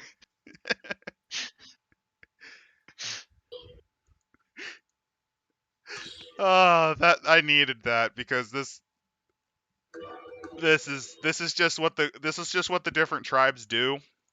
Yeah, it's not bad. Like the it's thing good about if this... you don't know Werewolf like me, but on the other hand, because of my massive disappointment with the setting, I just don't care enough to read it right now. This is once again, this book is like, it's great, and then it disappoints you. Well, you in specific, Adam, I guess. Well, I don't know. I think you're kind of disappointed because they picked some of the shittiest points in Viking history. I'm disappointed because the better points to pick would have been either like the Revenge of Newt. He comes back. I mean, they did kind of do that with Svein Forkbeard, which would be cool, but they didn't pick that specifically. Yeah. And they didn't do the Great Heathen Army, which, come on. Other period. Yeah, that's the other period where you could really, really focus on. For fuck's sake, you don't pick the one great period, which is the Great Heathen Army. Or you don't pick 1066, which is just a pivotal year. Or Harold Hardrada's last ride. You don't pick any of those three. You don't even pick Rurik. Do you want to tell a dumb Viking story just before you do? There's one more setting that would have been good. Rurik settling down and beating the shit out of the Russians as he establishes the Lake Ladoga colony. Yeah, I can see that being pretty fun. No, they pick Brian Boru's death, which is metal as fuck, by the way. Like how he dies, they go into Sin Eater. Yeah, but it is Brian hardcore. Fucking Boru. Yes, he's more known than your average Irish chieftain. But he's still to give you an idea. I didn't know this was the battle he fucking died in. Yeah, neither did I. That completely skipped my mind. I knew he died outside of Dublin. I knew that the Vikings killed him. I didn't know it was in 1014. Like what? Okay, Greg. Sorry, I just had to get that off my chest. Well, okay. I just wanted to tell the dumb story of Harold Hardrada because it's one of those weird dumb ones. He used to what's the word? He used to work as a Varangian in the Byzantine Empire, but eventually he was just tired of it and he wanted to go back home. But the Byzantine Emperor wouldn't allow him because if he went, like a lot of other Varangians would have gone with him. Plus, since he was like the third son of the King of Norway, he was a good hostage. But so eventually he and his guys snuck out, and the story is that the Great Chain of Constantinople was blocking them. But they didn't realize it. But just as they were about to crash, a wave came and they rode the wave over the Great Chain. They literally got like surfed by God over the chain. It's a great story for like 3 reasons. Number one, it's kind of metal as an surfing over a giant chain of gold, an evil maniacal Greek man laughing. No, you shall not escape my crutches, Heldarda. No, you can't escape my clutch. No, how dare you somehow manage to escape? Haha, wave go. Woo. Sorry. Yeah. But they also he also may have not wanted him to not leave because there was rumor that he was fucking the Byzantine Emperor's wife. Yeah. There were rumors. I'm just envisioning as he leaves, he shouts with a blowhorn, like a giant horn to amplify. Your wife's a slut. Your wife wasn't even that good. Well, then again, when you look at Byzantine history, the amount of Byzantine emperors that weren't cucks is surprisingly low. Don't you mean unsurprisingly low? Like if you're going by the amount of rumors, obviously, it's hard to find hard truth. Yeah, but like in reality, I know, it's still ridiculous. I know, but it's still ridiculous how many rumors there were of Byzantine emperors being cucked. It was an incredibly common thing, and it would get written down because the Greeks loved them gossip. They would write down the most crazy ass gossip they could get, such as Justinian's wife being fucked by a swan on a stage. Like, there's that. That was a fun one. There's some other really, really just like what the hell rumors that kind of pop up all throughout basically Byzantine history. Like, I think there's one guy that is accused of like, I want to say like it's during the idolatry conflicts. I want to say basically like he was smited down by God or some shit because like lightning hit him or some shit. Didn't actually happen. That's what they claim. At least that's what they claim. They claim that a bolt of lightning out of the blue came out, and that had to have been God just saying no. Yeah, and in reality, it's like no, it's like he died, like he just fell off a horse and died, or something like that. He fell off a horse or died, or had like a brain aneurysm. Like, we don't fucking know. He just fucking died. Like, yeah. So they go into in this bit they're going into kind of like the I just kind of skipped the other clans. We're going to the others, which are the spirits. This is basically talking about the spirits of this era. If you remember how things were happening in the Sundered world, where like spirits basically ruled outside of those little flames of light that humanity kind of lived in. Yeah, that's not happening anymore. The gauntlet has now been created, but the Viking werewolves have well established the fact that they are the masters of the gauntlet, and any spirit that comes over to their side is about to get smacked the fuck up. Yep. Although there's still more places where the gauntlet's thin, and that allows spirits to invade. Yeah, because there's less people, so people generally tend to reinforce the gauntlet for whatever reason. Yep, and the Norse were a little more mindful of local spirits even in this time period. I'll give them that. They were. Yeah, very superstitious about that. So spirits were basically allowed to run free somewhat in Viking society. Yeah. And they give a couple, and both of them are really cool. The Emberkirians, which are crows of ash and blood that follow raiding fleets across the sea. Yeah, I love these. I also love the water worms, literal sea serpents that just kind of follow sailors. They sometimes they'll be willing to be totems for seaborne packs of Oratha. Sometimes they just say fuck it and sink your boat. Yeah. Fuck you, I'm a sea serpent. Fuck you. And then they go into the host, which are those that are possessed. They give you the names, just assuming you know, which makes sense. You're supposed to have the actual book as you do this. There's basically the Aslu are the spider guys. They're kind of in the old world of darkness, you had the rats, the spiders, you had the worm and all this. The spider guys are from that again. The rat people are now evil. They kind of weren't in the other one. They sort of weren't, at least. It could be complicated. They sometimes take over entire communities. Yeah, they'll take over entire communities and fill them full of like possessed people. So if you want to have a zombie outbreak and have your werewolves chew through a zombie apocalypse, yeah, sure, fucking do it. That's cool and all, but I particularly like that. While the gauntlet is sufficiently thick, and spider hosts are a problem in Iceland, a big problem in Iceland actually.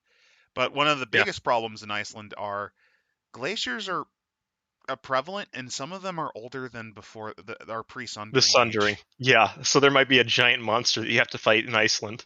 Or alternatively, it's a shard where it's a place where the gauntlet hasn't even reached yet, so you just see spirits like grinning back at you from the ice. Yeah, they're just floating out of there. You might have to actually fight a duplicate of Ymir the Ice Giant. Because it possesses the fucking glacier, and it becomes the glacier that walks. That would be rad as hell. There's a metal way to end your werewolf campaign. You have to travel back in time to fight a living glacier. Oh no, yeah, because it's too powerful now. It's too powerful now. You must travel back in time to defeat it when it awakened. Or destroy the glacier. or stop the glacier from forming that large. Werewolves cause global warming to kill all the ice monsters.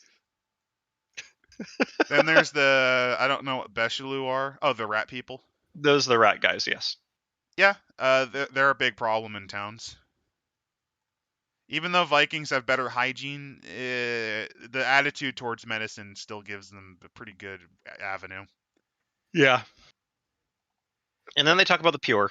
Those are the crazies. Those are the werewolves that think that killing Father Wolf was a bad idea and you're all fucking monsters for doing so. They also they basically want to bring the world back to how it was before. They want to return to monkey. A lot of the pure do. So there's an entire group of them that definitely does. The rest, there's a few that don't. There's some that say like the spirits are completely right and we're all off, should atone. And they go into all of these. There's the fire, these guys.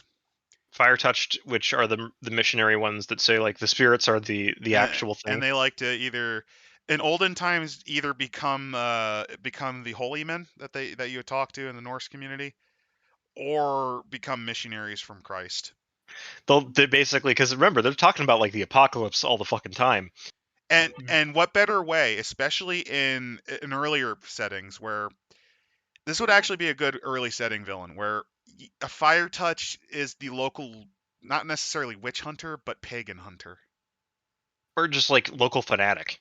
The local fanatic who's turned to Jesus, and he's going to go after all those old god heretics. Yeah, the Ivory Claws are the purity above all ones. They're kind of they're basically Nazi werewolves. Honestly, that sounds like a really hilarious World War II game where Project Werewolf was literally just some Ivory Claws deciding to say fuck it. I mean, there's some there are some like Nazi werewolves in canon, if I'm remembering correctly. At least in Old World, the Geta Fenris may or may not have had some roles in the Nazi Party. Come on, can't you see like a pack of Ivory Claws being like Hitler, not Hitler, Himmler's answer. Bodyguard, yeah. Himmler's bodyguard, and before he Vampire gets caught, Himmler's bodyguard. Because remember, Himmler is canonically an anti-tribute Tremere in Old World of Darkness. I think he's still alive, even in 5th edition. I could be wrong on that, but I think he's still around. I'm gonna say he's still alive, just because it's so stupid. He's still in Berlin, yeah. We're gonna have to do Berlin by Night this month. Yeah. It's such a weird book. And then there's the Predator Kings. These are just outlaws who literally have kill on sight. These are the Return to Monkey werewolves. And they're all kill on sight. Yeah. They eagerly await the apocalypse, even if it takes a few more lifetimes. So there's also the Restless Dead, the Draugr. Draugr. They mention vampires to some degree. They also mention to some degree like that they're different than your standard Draugr. Yep, this death occurs in the families. The Draugr are driven by base instincts to return home. The body of those who die of starvation are considered particularly prone to rising. They were, for the most part, the Draugr are little more than possessed corpses. And that may have had a hand in shaping the nature of the spirits. So, effectively, the Norse beliefs changed the Sin Eaters. The local spirits, yeah. And the local spirits. Like, spirits have a weird symbiotic relationship with humankind. They'll do things like if there's enough people that believe that a local spirit population will be warded off by, say, salt, local spirits will be warded off by salt. It just sort of works that way. Oh god, so there's an old witch hunting trick where they do the pricking of the mole. Yeah. And what was it? If you bled, you were not possessed. If you didn't bleed, you're thinking of witch dunking, which is a little bit different. In the American tradition, witch dunking was basically a great way to get rid of an old woman nobody liked, because it was essentially fatal. It was 100% going to be fatal. Because instead of having a fancy dunking chair like they had in Europe, they just tie you up and toss you in the local river. No, I meant the prick with a needle trick. Oh, the prick with a needle was if it If it bled, you were pure. If it didn't bleed, then it was obviously, and if it bled and you didn't feel pain. Actually, I would have had it be the opposite, where if it doesn't bleed, you're fine. You're not possessed. But if it bled, that's the witch teat. Yeah, it really depends. Also, yes, sir, this is a Bjornholz. So yeah, spirits are affected by that. So technically, in Chronicles of Darkness, you could totally have men in black and fucking UFOs. That's just how spirits form now. Yeah, that's actually a thing that they mention in Changeling, is that there's a lot of Fae that are pretending to be aliens now when they abduct people. As for playing the game, there's Viking era totems. Yep, a couple of merits like Rimcaster, and then a new thing for Wolf-Blooded, which is being a Berserker. Which is fair, because because Berserkers were still around. There was one on Stanford Bridge. Yeah. They also talk about, I like this as well. They do talk about like the condition, a couple of conditions where it's like these are things that could theoretically happen to your character. Basically, the thing that the Vikings you have to remember is like most cultures of this era, the thing about being gay is not that you're fucking another man. It's that you're the one being fucked is the really bad thing. And that's what you're the one means. Basically, is being called passive. Notice they say passive homosexuality. Like raping another man was not considered gay to some degree. It was considered incredibly humiliating, and also really weird. But it wasn't like. But there's a fun thing about this. They actually explain it better. If you're accused of being passive, if you don't address that, you're outlawed. Which means kill on sight. Not the guy that's fucking you, by the way. Oh no, he's fine. But he's fine. If you challenge the accuser to the duel and they don't show up, they get outlawed instead. They get outlawed, basically. Because obviously they're the one getting fucked. Well, no, they're the one who's the bitch. I think the logic is more, you're so much of a bitch, you couldn't stand cross swords or axes with this bitch. Yeah. They also... You may be a bitch, but you got out-bitched by this bitch, so we're killing this bitch. Also, they do address the Norse tradition that magical men are considered kind of homosexual. It's just funny because it's something that Odin does a lot, and Odin, when called out by Loki, literally goes and has his lips sewn up. He's that fucking ass blasted. Which means that Loki was right. Loki arguably was right, yes. That's kind of the point. But Loki unironically followed his adopted dad's traditions when he let a horse fuck him. You forgot that part, didn't you? I forgot about Sleipnir, yeah. Oh my god. So Loki can shit talk Odin all he wants, but Odin can say, at least I wasn't raped by a horse. At least I didn't willingly fuck a horse. Willingly fuck a horse.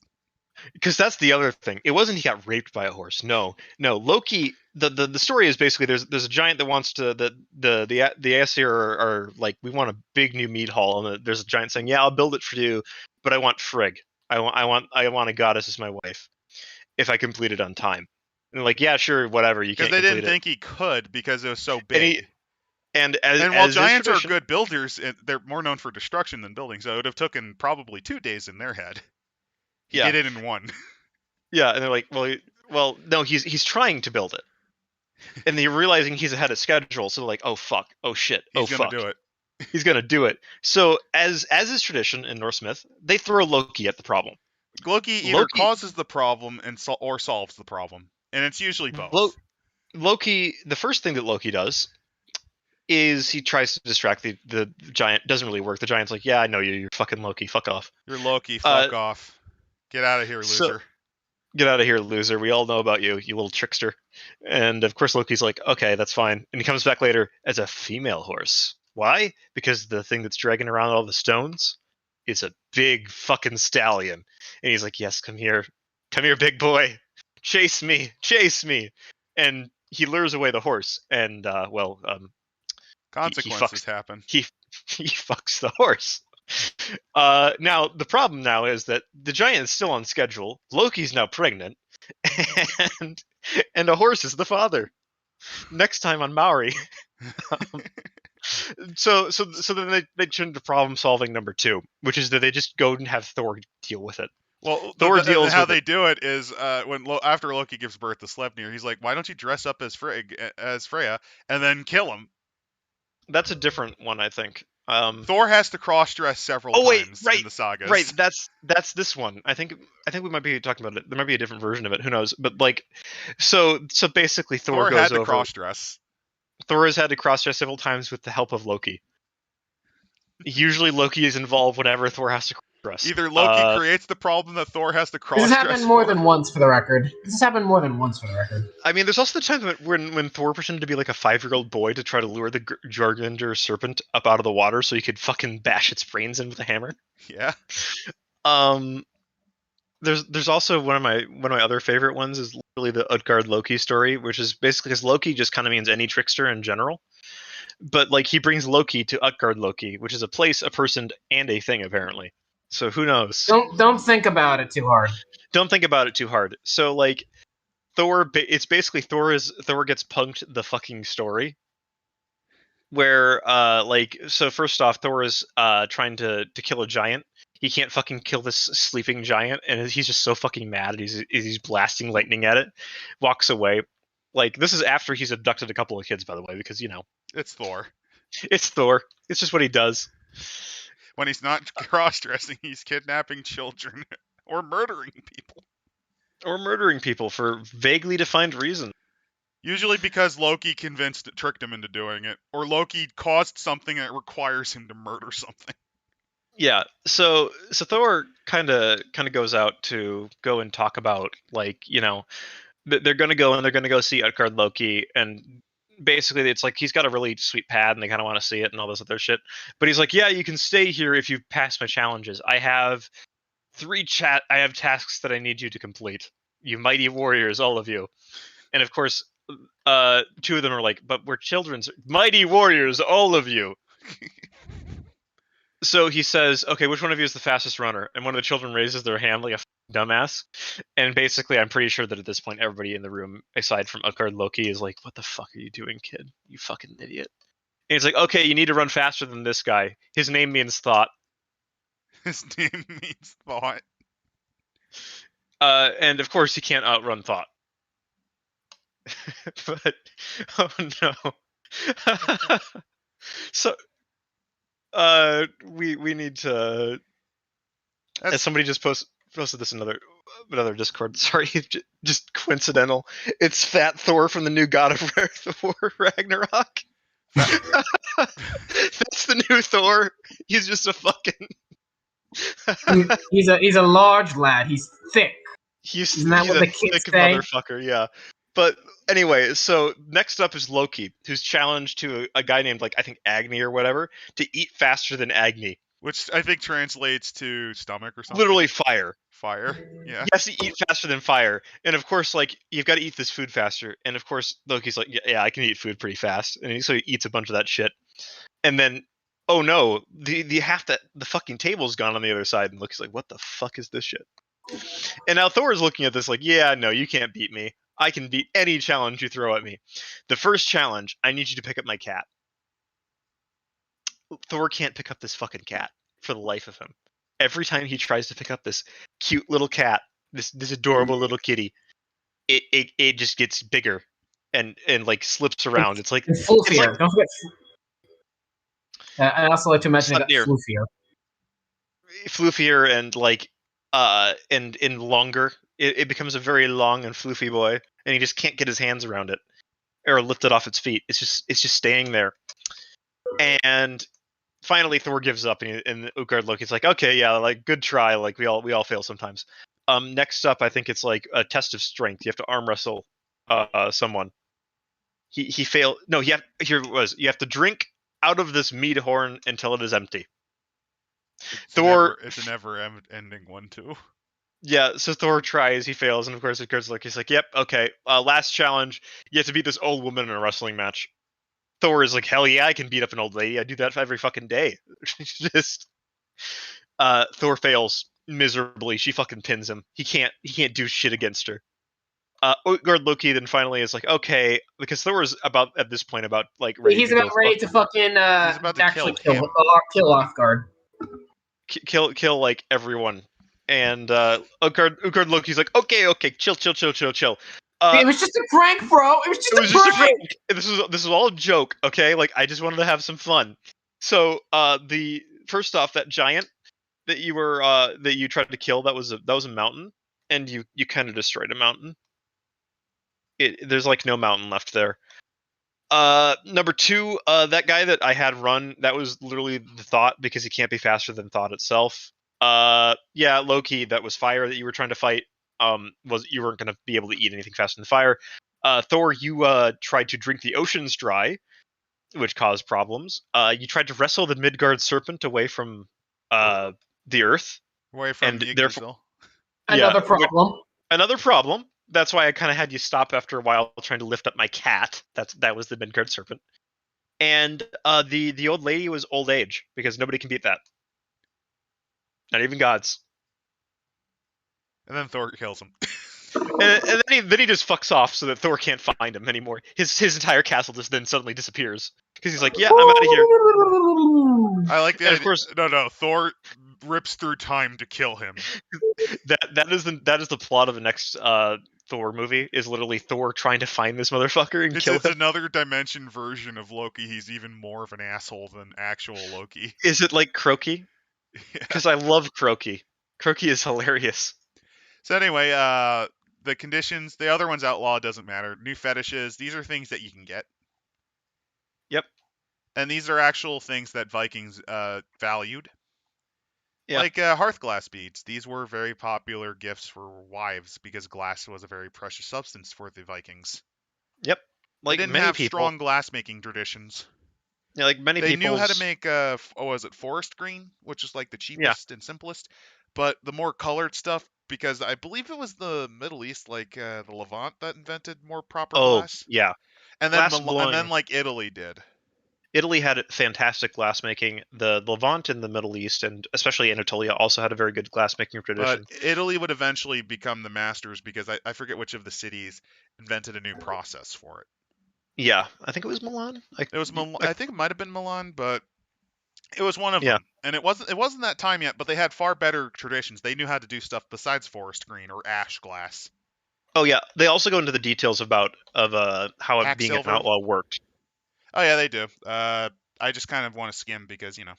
Yeah, we still need to get to the Sin Eaters, and we've been at this for like an hour, so. Yep, so Hacksilver, that's the stuff that Vikings loot. Loki's Knuckles, this is actually a gambling game. Yep, Liar's Dice is also how it's known. Yep, it's popular with freemen and kings alike. This particular set of dice is carved from the knuckles of a thief or an adulterer. Which, that's pretty fitting. Yep, and then there's the Shield Biter. This is traditionally a hatchet. Specifically, hatchets designed to lock into shields and make them ruined. Basically, the effect of this fetish is that when activated, it will ignore the durability of predominantly wooden objects. So you can just cut through almost anything with it that's made out of wood. Which makes shields mostly worthless, or boats. Yeah. It literally makes it so that if you're attacking an opponent equipped with a wooden shield, you just ignore the bonus from the shield. Some new rights they have are Sigurdblot. That's the only one. And a gift of technology. They're basically just kind of defining how the facets would work here. Yep. This is just kind of crunch. And then we get into Chronicles of Darkness in the next. No, we don't get to that yet. We get badly Photoshop. Why did they have to ink brush this lady? Why did they ink brush the fucking wolf's? Why did they give the wolf? I like how they circle the skull like we fought. This is an unfinished work. This is like the editor circling this fucking skull saying it's on the wrong angle. Fix it. Put shading on it. Doesn't it look like an editor circling this? Yeah, this is a fuck it. We needed art in 30 minutes, so we hired this bitch. No, but the circle though. Doesn't that feel like an editor circle circling does feel like that. Can you fix this? Also, the werewolf, the wolf has like 2 massive scars over his eyes and is wearing a fucking Thor's hammer. Yeah. It's just okay. They took a wolf head and just like burbled some. That's why this woman. I think what happened was they originally had this guy who was cut out in bad paint.net format. Then Werewolf thing, which was probably a dog head that may have actually belonged. Oh god, there's actually a second wolf ear back there. So they fucked up the first time and put a second one in front of it.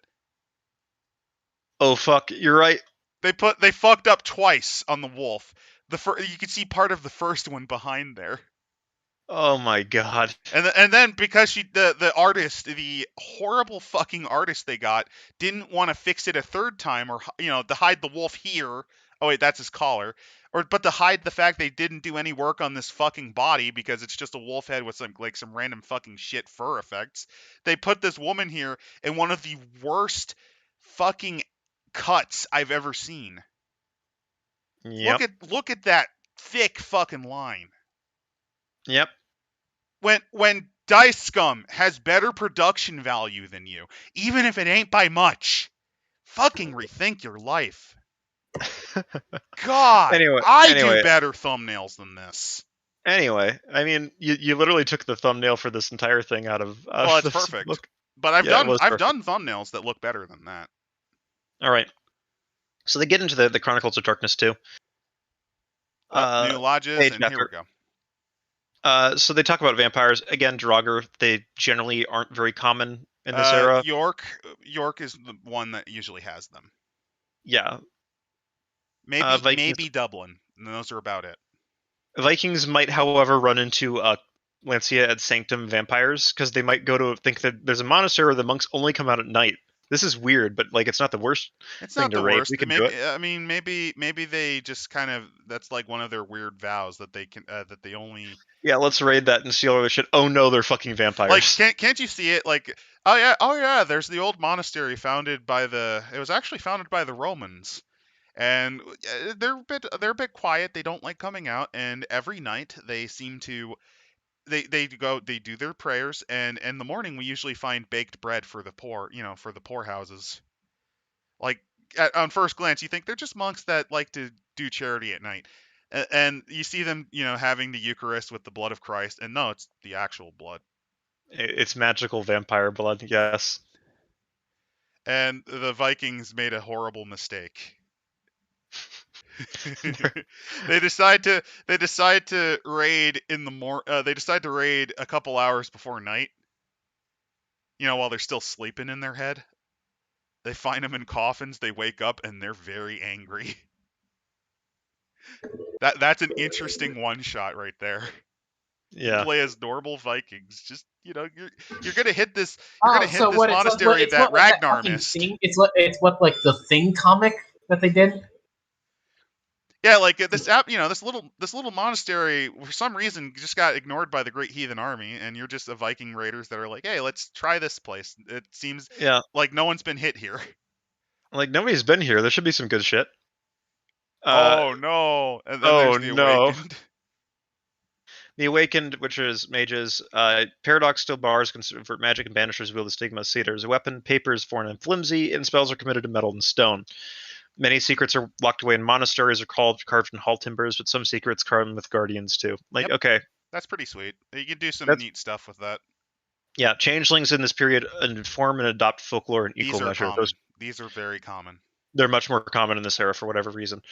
Those favoring forests and rural settings live off offerings left for elves. Many go to sea for trade, discovering new wonders to offer at goblin markets.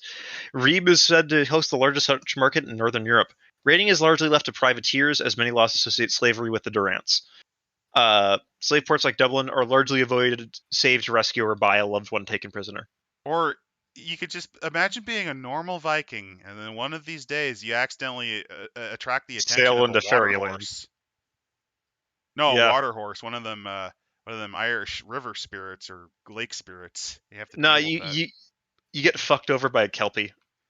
Get fucked over by a Kelpie, or you get attacked by goblins that live in this old Roman fortress, who want to take you away, or drink your blood, Yeah.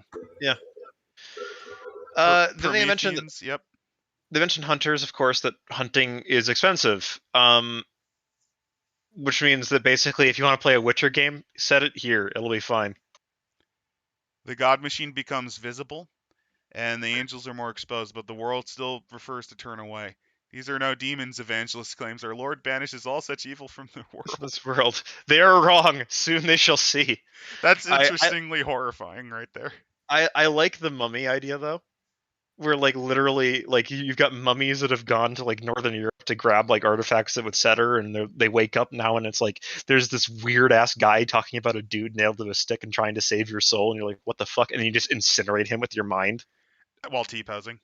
Well, T-posing. Mummies basically T-pose to assert dominance over most of the world of darkness. At least for the first 5 minutes they're awake. I just envision they don't even have thought. They just instantly like glitch into the T-pose They don't even move. position. They don't even move. They just float while T-posing. Because anything that can literally erase you from reality in the first with a 5 word, minutes of being awake. Yeah, like it already is rewriting reality in an eldritch from beyond the stars that is serving unknown masters. It's basically like, yeah, okay, it's gonna float at you while T-posing. Just it'd be ridiculously dumb if it wasn't terrifying because it's coming right at you. I could see maybe doing Viking Age Demon where they side what they do is they're Vikings too. They help the Vikings destroy these abbeys because of God Machine. Yeah, you could definitely do a campaign based around that. That's mildly interesting. They also talk about beasts. Again, Viking Age vampire could also be pretty funny. Can't imagine being you could play the monastery where it's like, oh no, we're just worshiping we're just worshiping our Lord and Savior Jesus Christ and His Son. What was that? What was that bit? No, nothing. Not about. We just said all can be redeemed, even Longinus. Even Longinus, the great dark messiah of. Oh. Well, no. Even Longinus, the man who stabbed him, can find redemption. The dark messiah. And then as they leave, they say, "Oh, hail the dark messiah!" They start drinking the dark messiah. Yeah. And their Eucharist is literally the blood of Christ and like a piece of flesh that no one thinks about. As they drink it. Why does this wine taste like? Why does this wine smell like blood? It's a strong vintage. Yeah. So they go down into then onto the Sin Eater one, which is actually kind of interesting because it's like, yeah, no shit, there's gonna be plenty of Sin Eaters. The Hanged Man and the Cross. Yeah. As your last breath leaves your lung, you look up and see the feathers. Had they fallen from the wings of the angels or the plumes of the Valkyries? This is not the end. Suddenly, there's opportunity offer, but also doubt. If you'd earned a place in Odin's table or seat in the holy temples of heaven, why would this insistent voice be offering you more life? Simply. Surely. Surely, if you've lived the life your God desired, you'd be taken to your reward. And if you were irredeemable and damned, why would Queen Hell allow you to slip her grat? Where is the devil with his endless torments? Whoever this voice is, whatever it means, you know one thing for certain: you are not ready to die. And this is already a little interesting. Yeah. So, Viking Sin Eaters. In an age where death is never too far away, it's no surprise that Sin Eaters can be found in almost any culture, particularly this time period in medieval Europe. Yeah. They talk about the channel. They work together, mythology, and guide to play. They need to familiarize themselves with the setting enough they remember they fit into it. You've also got to remember that this is first edition Sin Eater. So it's a little bit different now. Not too different, though, from how you'd make a group of people. And again, Onyx Path trying to cover their ass for picking the worst possible point for this one. It's not about strict historical accuracy. Yeah. Yeah, but you picked the literal worst Viking period. I'm sorry. You did. Yeah. You did. The conflict you're posing, yeah, that'd be cool if you did it in the 9th century or the early 10th century. Or if you did it at Stanford, you picked like that period in time that's like the worst, other than maybe Brian Boru's death, which is cool, and Brian Boru's an interesting figure, but no, please no. They go into how like a few ideas, like the native Geists of Norse and Irish lands are holdovers from previous decades and centuries. Most are influenced by the old ways because that's what the people that became the Geists believe in. Yep, their Norse faiths begin in a world of danger. They talk a little bit about that. Christians themselves had to deal with contradictions. They preach a way of peace, but they live in violent times. Yeah. And their creation myths are different. The metaphysics are very different. And even the concept of what is virtuous and what is sinful is different in each religion. Yeah. Because remember, it's totally fine with Thor if you go and you bash the head in of some asshole. Yeah, like, that it's actually respectful and a great way to solve a problem. Well, with Christ, you got to turn the other cheek. And well, that's gay. In the immortal words of Dan Carlin, if Jesus had basically, if the Vikings found Jesus during this time period, they'd give Jesus a gun. That's what they did with Jesus in this time period. They literally drew him as just Thor. They literally just made him Thor. That's how they treated him. I'm dead serious. And that's the only way they could tolerate it, yeah. Yeah. So the big thing with them is because of the geists within them, the ghost half, the ghost spirit, they still believe in the old shit. So you got to deal with that crap. Yeah, that's the thing, right? You made a bargain, and for good or for ill, you now have a basically a eldritch god. Sorry, not an eldritch god, a chthonic god grafted into your soul that was once living, but is now something completely fucking different. So another thing that's interesting is, at least among Viking cultures, they're very well respected. Well, yeah, they're a lot treated as being in commune with the gods or the spirits. They know how to make them rest, and in the event that Draugrs rise from their tomb works, they can put them down. Yeah. And as Viking culture exploded and began raiding, they joined them. Yeah, why wouldn't they not? It's like, hey, yeah, we'll come with you. We'll keep all the fucking weird shit away. So among Viking peoples, the Sin Eaters have it good. Yeah. The problem is when Christianity comes into the mix. That's basically over now. This is like the last gasp of this. Oh no, in this setting, it's been mostly over at this point. Like Svein Forkbeard, on the one hand, he's did that, but on the other hand, no, even in their homeland, yeah, that cushy gig is gone. And these Christians see you as a freak, basically given power by the devil. Or Lilith, because Lilith was very popular at this time as the blamer of problems. Yep. They also talk about how the key would be changed because, well, it's basically the same as the last one. Part industry key, yep. And then they talk about the Raven Messengers, which is basically like Sin Eaters can mimic Odin's authority and use ravens as supernatural messengers in this era. They're not sure why, they just can. By the way, I do like the conditions that they give, like a rough plow of branches lashed together or a cracked goblet pitted by rust. Yeah. Shield that's been repainted many times to cover up chips and scratches, saws and planes of a boat. I really like that they give examples. Yeah, for what your dice modifier would be with the industry key. At least this edition of it, which you can change it to 2e somehow. They also mentioned that you can't control or operate most forged items. Instead, the item can be moved to a small degree in keeping with the functions of that item. For example, you could open a fastening, or a rope could tighten, or you could shift a door around and things like that, which is much more fun poltergeist stuff, I guess. You could do little poltergeist things, but there's not a lot of machinery you can play around with. Yeah, you can't turn you can't cause a car to come alive and run over a dude. So Raven Messengers, you mentioned that. Yeah, they can channel Odin. Yeah. There's some ceremonies they can do. There's Call Upon Hugin, which is where you call down a raven. You call down a raven, you give it a bauble, and then the raven will fly the item back to whoever it belonged to. Message. Yeah. Which is pretty cool, honestly. Seniors frighten off the ravens, and they got a sense ravens avoid them for a full day, so you scare the birds. Yeah. Then there's another one, successes are gained, and if the target number is reached, the most exceptional one is that literally you found an actual psychopomp, a raven that can travel into the underworld. Then there's Call Upon Munin, which is the other of the ravens. Scouting, basically you get a lay of the land. Basically telepathy and things like that. Witness the End, which means that you can glimpse the future through the lens of death, which it's like through through Dead Eyes, that one movie with Scotty from Star Trek. Yeah. you can see the future, but through the eyes of a dead person. Like it's also that they mentioned that, for example, you have to kind of kill yourself to do this. It's very similar to how like the hanging of Odin to achieve knowledge, or you might crucify yourself if you're a really Christian sin eater.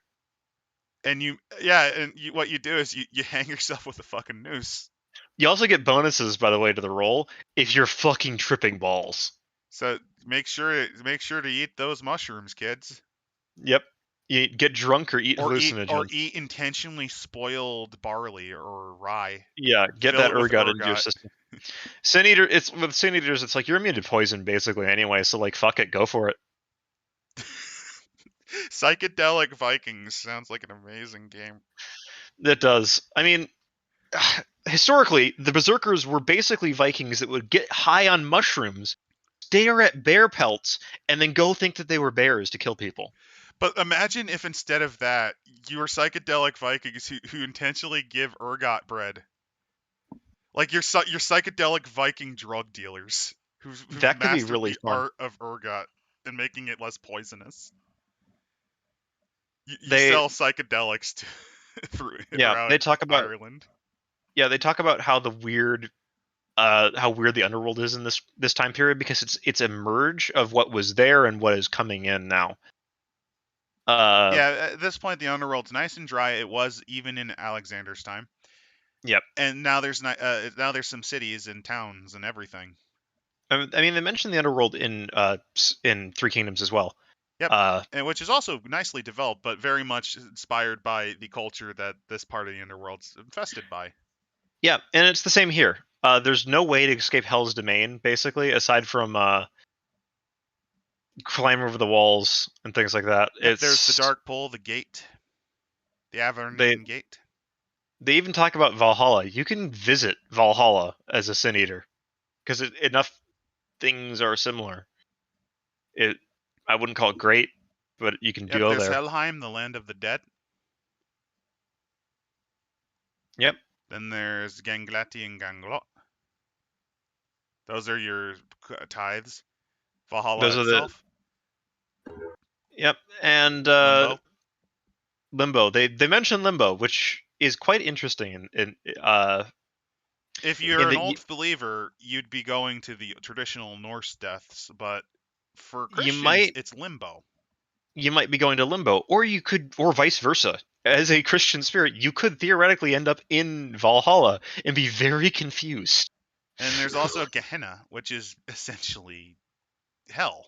Hell, yeah. They had to use Satanus. Oh, yeah. They had to use the name. They had to use the name Satanus. God because damn it, Derek. It's kind of interesting to note that like Satan as a antagonist figure was only really starting to become used by the church around this time. Mainly because they needed a bad guy for some reason. Yeah. Well, it's better. It's literally scare 'em straight. Well, not only that, but like there's these other bad guys, so it's easier just to make it one bad guy if you explain to the stupids. Yeah, because remember, Satan's the guy that in the book of Job, God basically tells, make this guy's life hell, and Satan's like, thumbs up, sure. And he appears again in the New Testament to test Jesus. Yeah, his job is not is not to be evil. His job is to test you for God. Which to some degree, he even did with Jesus, which is fitting. Yeah, and to some degree, that's also in the Muslim tradition, but it not as much as it was in the Jewish. And what medieval preachers trying to preach to the masses in Latin did was to make it easier and to make it so that it was less likely for these yokels to get confused and make a weird heresy or something. Lump all the bad guys together. It's a lot easier. Yeah. Satan's an asshole in Job. Let's make him, and he's also in the New Testament. He tempts Jesus. Let's just make him that one. Let's just make him the Antichrist, or the big beast and the serpent, and let's just make it even easier to explain this shit to the peasants. Anyway, Sin Eater's at the Battle of Klontarf, aka the thing that whatever. Yeah, they basically mentioned that here's the deaths of wait, was Brodir that died of the tree? I thought it was Brian Bornu that died of the tree. Brian died at the tree, but Brodir died taking him out. Like they explain it, like Brodir dies alongside Brian. Brodir basically goes on a suicide run, from what I understand. I think it was the other way around. I am confused. I'm confused, and we could scroll. You can scroll up. Actually, let's scroll up and see. Or actually, we can ask chat. Hey, chat. When we did the Battle of Klontarf, was it Brian who got shot up the tree? Hold on, I'm googling this. And I'm going to look at the White Wolf one because not White Wolf, the Onyx Path thing, because I want to make sure that we didn't have a brain aneurysm like collective senility. Somehow I read that the right way the first time. So I wrote that the right way the first time. That's ignore the Iron Masters. I don't care about any of this. We can see that bad art again. Bone Shadows, who cares? The Blood Talons, who cares? Auspices, I think that was cares? Aftermath. Here we go. Brodir, having fled to the woods with several men, stumbles into Boru's camp. They dispatch the High King's guard, and Brodir kills Boru while he prays in his tent. Yeah. Brodir is the one who got put on the tree. He just kills Boru in his tent. Okay. They're right. We just had a collective senility moment. Sorry, chat. Oh, we're almost done, actually, I've noticed. Yeah. They talk about the Draugr, which... Because when Brodir was painfully killed in the tree, because he was killed by disembowelment for killing Boru. Yeah, they nailed his guts to the tree and made him walk around it. They trapped his soul on the battlefield by doing this, which created a very powerful spirit that haunts that field now. Yeah. Like, you're dealing with a powerful ghost tree. To end it, his killers must be punished or killed, and the tree with which he died must be destroyed. Yep, the Draugr, no, he's a tree. Hunts and kills people, dragging their corpse to the site of his death so that their blood It's a fucking murder. It's a fucking murder tree.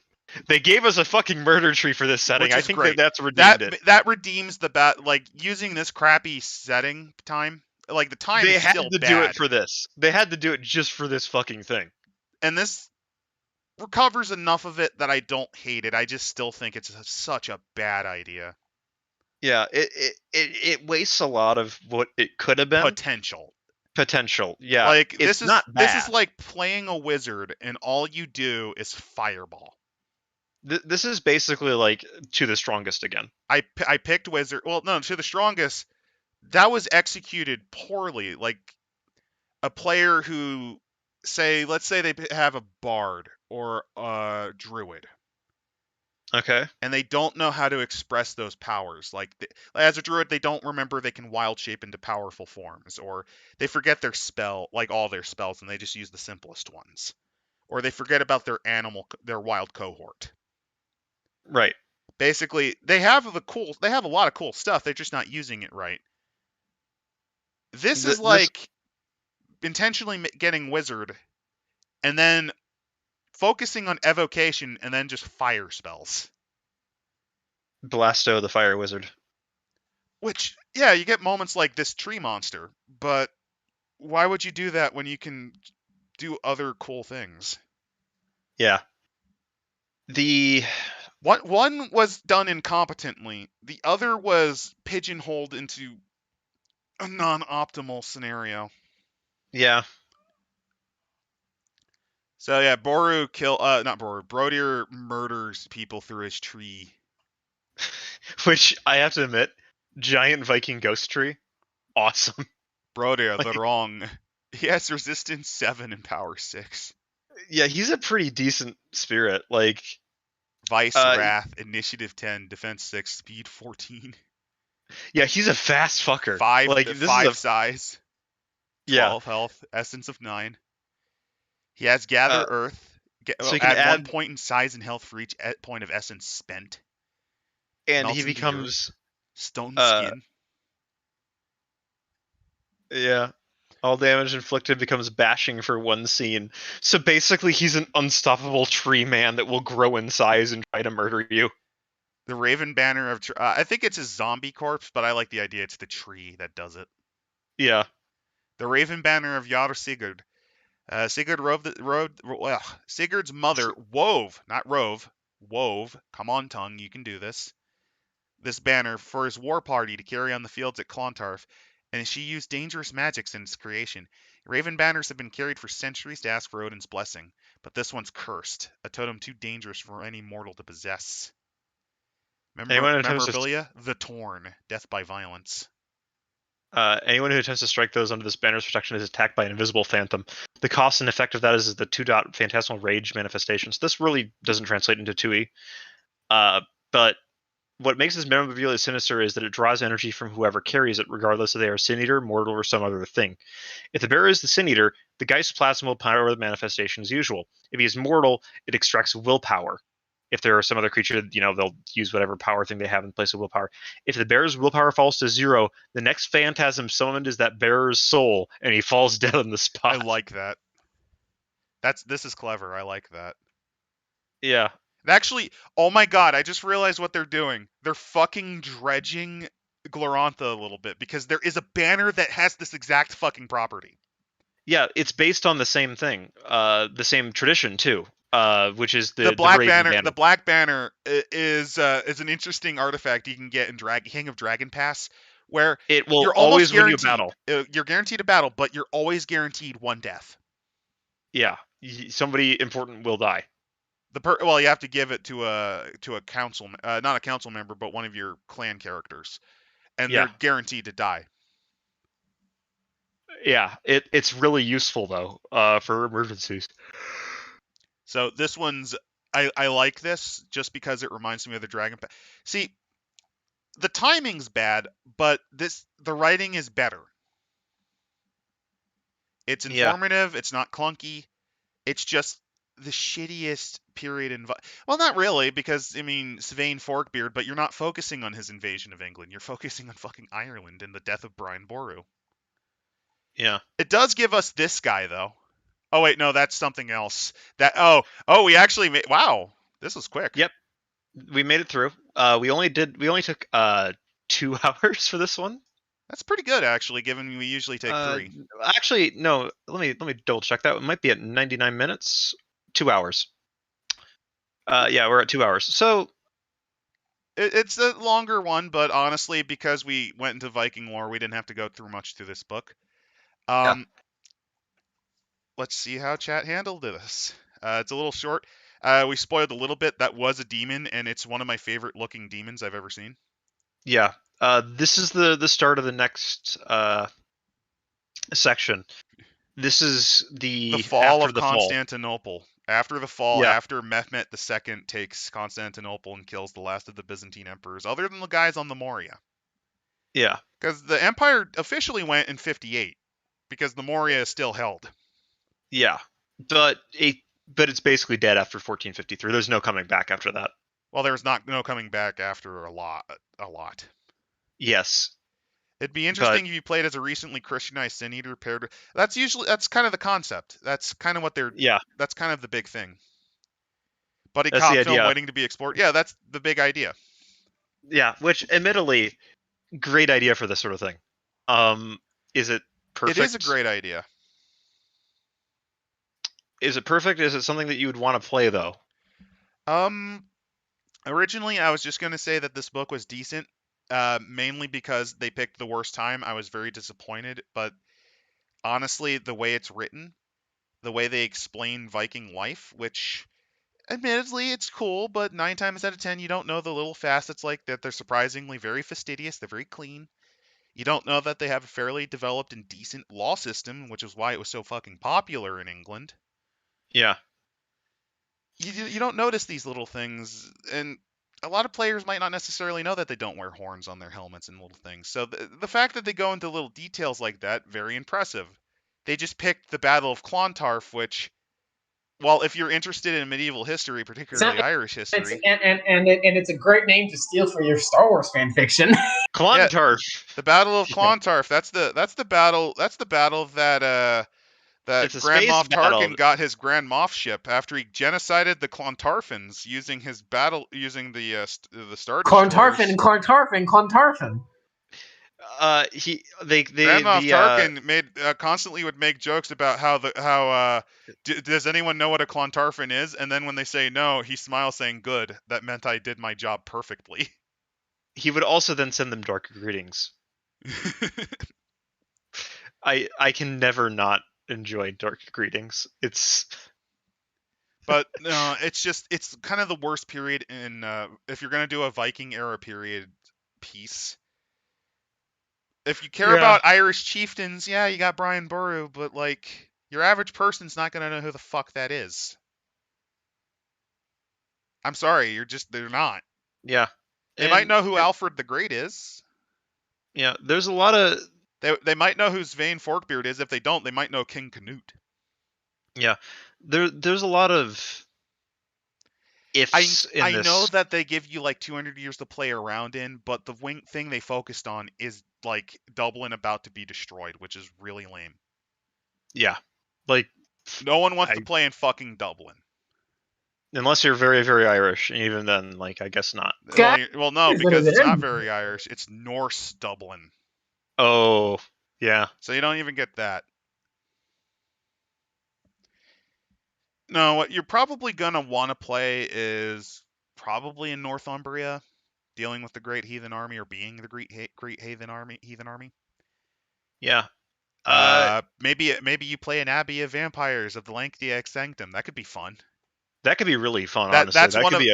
That actually I think is maybe more Christian vampires fighting pagan werewolves. Come on. That actually sounds a lot more fun than what they actually did with the Sin Eaters, but that's not their fault. I think the Sin Eaters were an afterthought, or maybe the initial idea was Sin Eaters, but then they came up with so much stuff for Werewolf that they kind of forgot, oh yeah, Sin Eaters. Like, the original premise and timeline was devoted to Geist. Brian Boru's death. That could be interesting. And there's a lot of Draugr and spirits. But then Werewolf, because it's more interesting in this time period. Yeah, because Viking werewolves. We have to do Viking werewolves, and is what somebody said. Spirits are a big thing, and you can have Ratmen and other things. Yeah. So, I'd say that this is pretty good. I never finished my rating. And I agree with you. It's good. Explain your reasoning.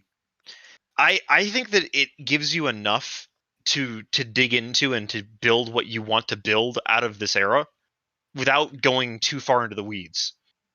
Yeah. It's better than Alexander's for sure. And I'm giving it good because while I think the focus of the time period that they did, like the biggest focus, is really weak, and honestly the main setting is fucking Dublin. No offense, but medieval Dublin, no fucking thank you. Who gives a shit? No fucking thank you. They give you enough material to work with, and it's, aside from assuming you instantly know all of these Irish names. And also all these werewolf terms. Which you might not. You might not. Hey, maybe you were a Geist player and you wanted to play, Geist Vikings. That fight the undead. It gives you that.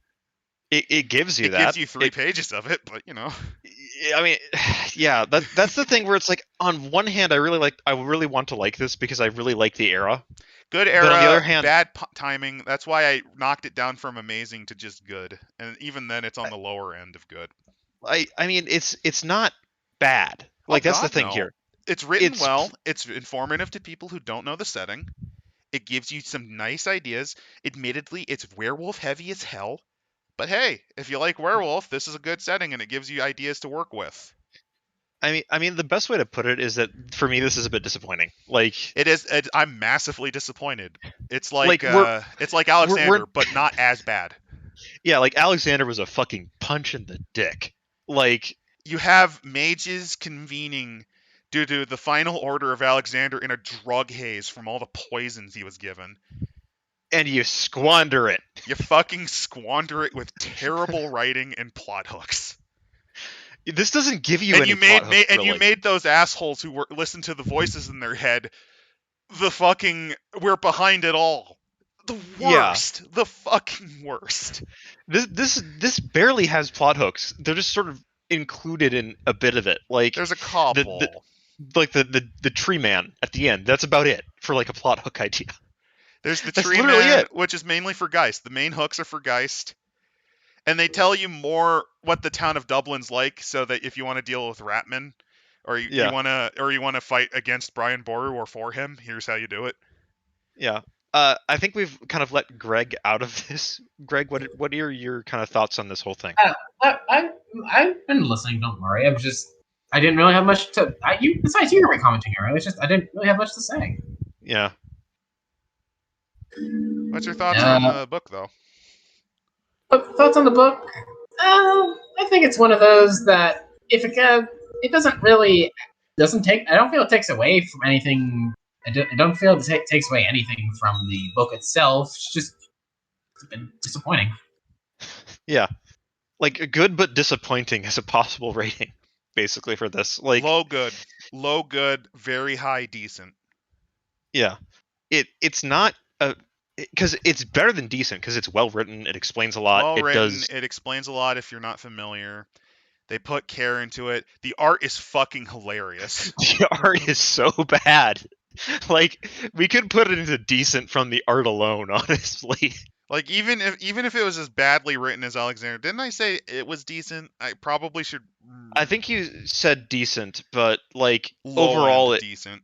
Yeah, like that's like, the thing, almost right? that classic Dice Scum playable. I think that's the highest rating we originally had. Yeah, but then we're like, no, it gives you enough to actually material, and the setting itself is interesting enough that it saves it. Yeah, this is sort of a case where it's like the setting overall is.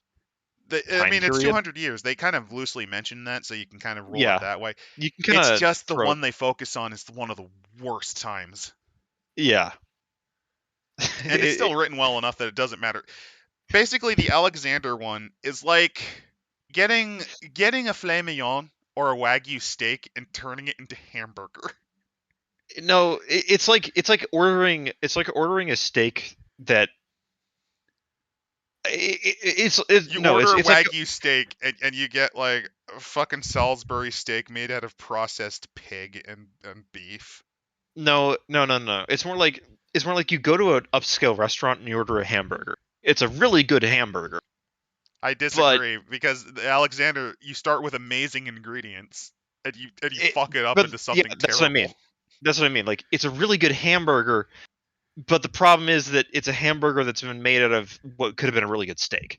You say that, right? But I think it's more like they take Wagyu beef, they put it on well done, and then they pour ketchup on it. And then they give you crinkle cut fries to go with it. No. That'd be something like Changing Breeds. That's Changing Breeds butchers everything. No, because possibly the base good. ingredient, like while it was good in Apocalypse, no, everything about it was terrible. like Changing Breeds taking a perfectly respectable cut of like filet mignon, putting it in the fucking microwave until it's done. And then covering it in like Heinz ketchup, and then mashing it in, and then mashing it. The worst thing is my sister always eats her steak with ketchup, and I cannot understand that. I can understand A1 or a steak sauce or gravy. I can understand gravy. I can understand steak sauce. I can understand even like certain kinds of like mustard, maybe. Like mustard or tomato juices, like things like that to give it a zest. Like mustard mainly because that's how you'd make a good beef Wellington. You need a bit of mustard on it. Yeah, but like ketchup, tomato ketchup, not like fish ketchup, because fish ketchup is like more of a savory, right?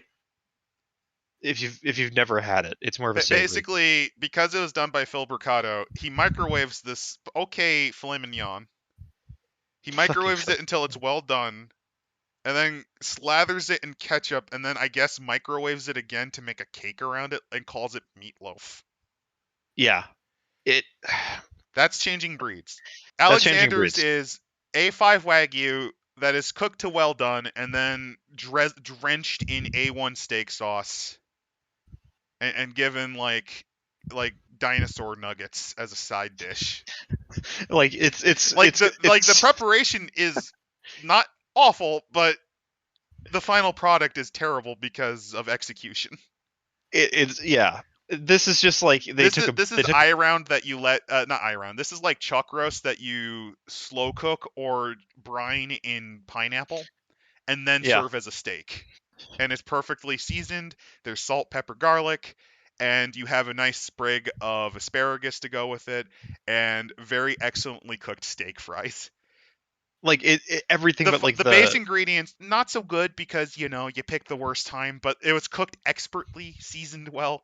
So yeah, it's iron, but it tastes like a decent steak. It would have been $2, but they made it a $10 steak. Okay, I get what you're saying. While with Alexander, you take a $50 steak and you turn it into $2 steak. Yeah. And with Phil Bricato, you take flaming hot and fucking microwave it. Yeah. That actually raises a question. What the hell is What the hell was Three Kingdoms then? Three Kingdoms was Iron Chef with the mystery ingredient of with a mystery ingredient, and it turns out it was horse, but it was cooked amazingly. Your secret ingredient, horse. Or like salmon, and you have to make it like salmon or something like that, like something really. It's like an Iron Chef competition winner where the ingredient is strange, but it works. Yeah, it's like, I don't know, catfish. Your secret ingredient, catfish. Catfish.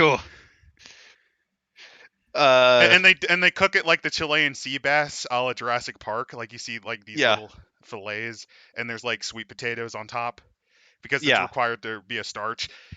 Like it looks like that. It's expertly prepared. Yeah, like it's like. And the ingredients are pretty good. You just wouldn't assemble them as you would.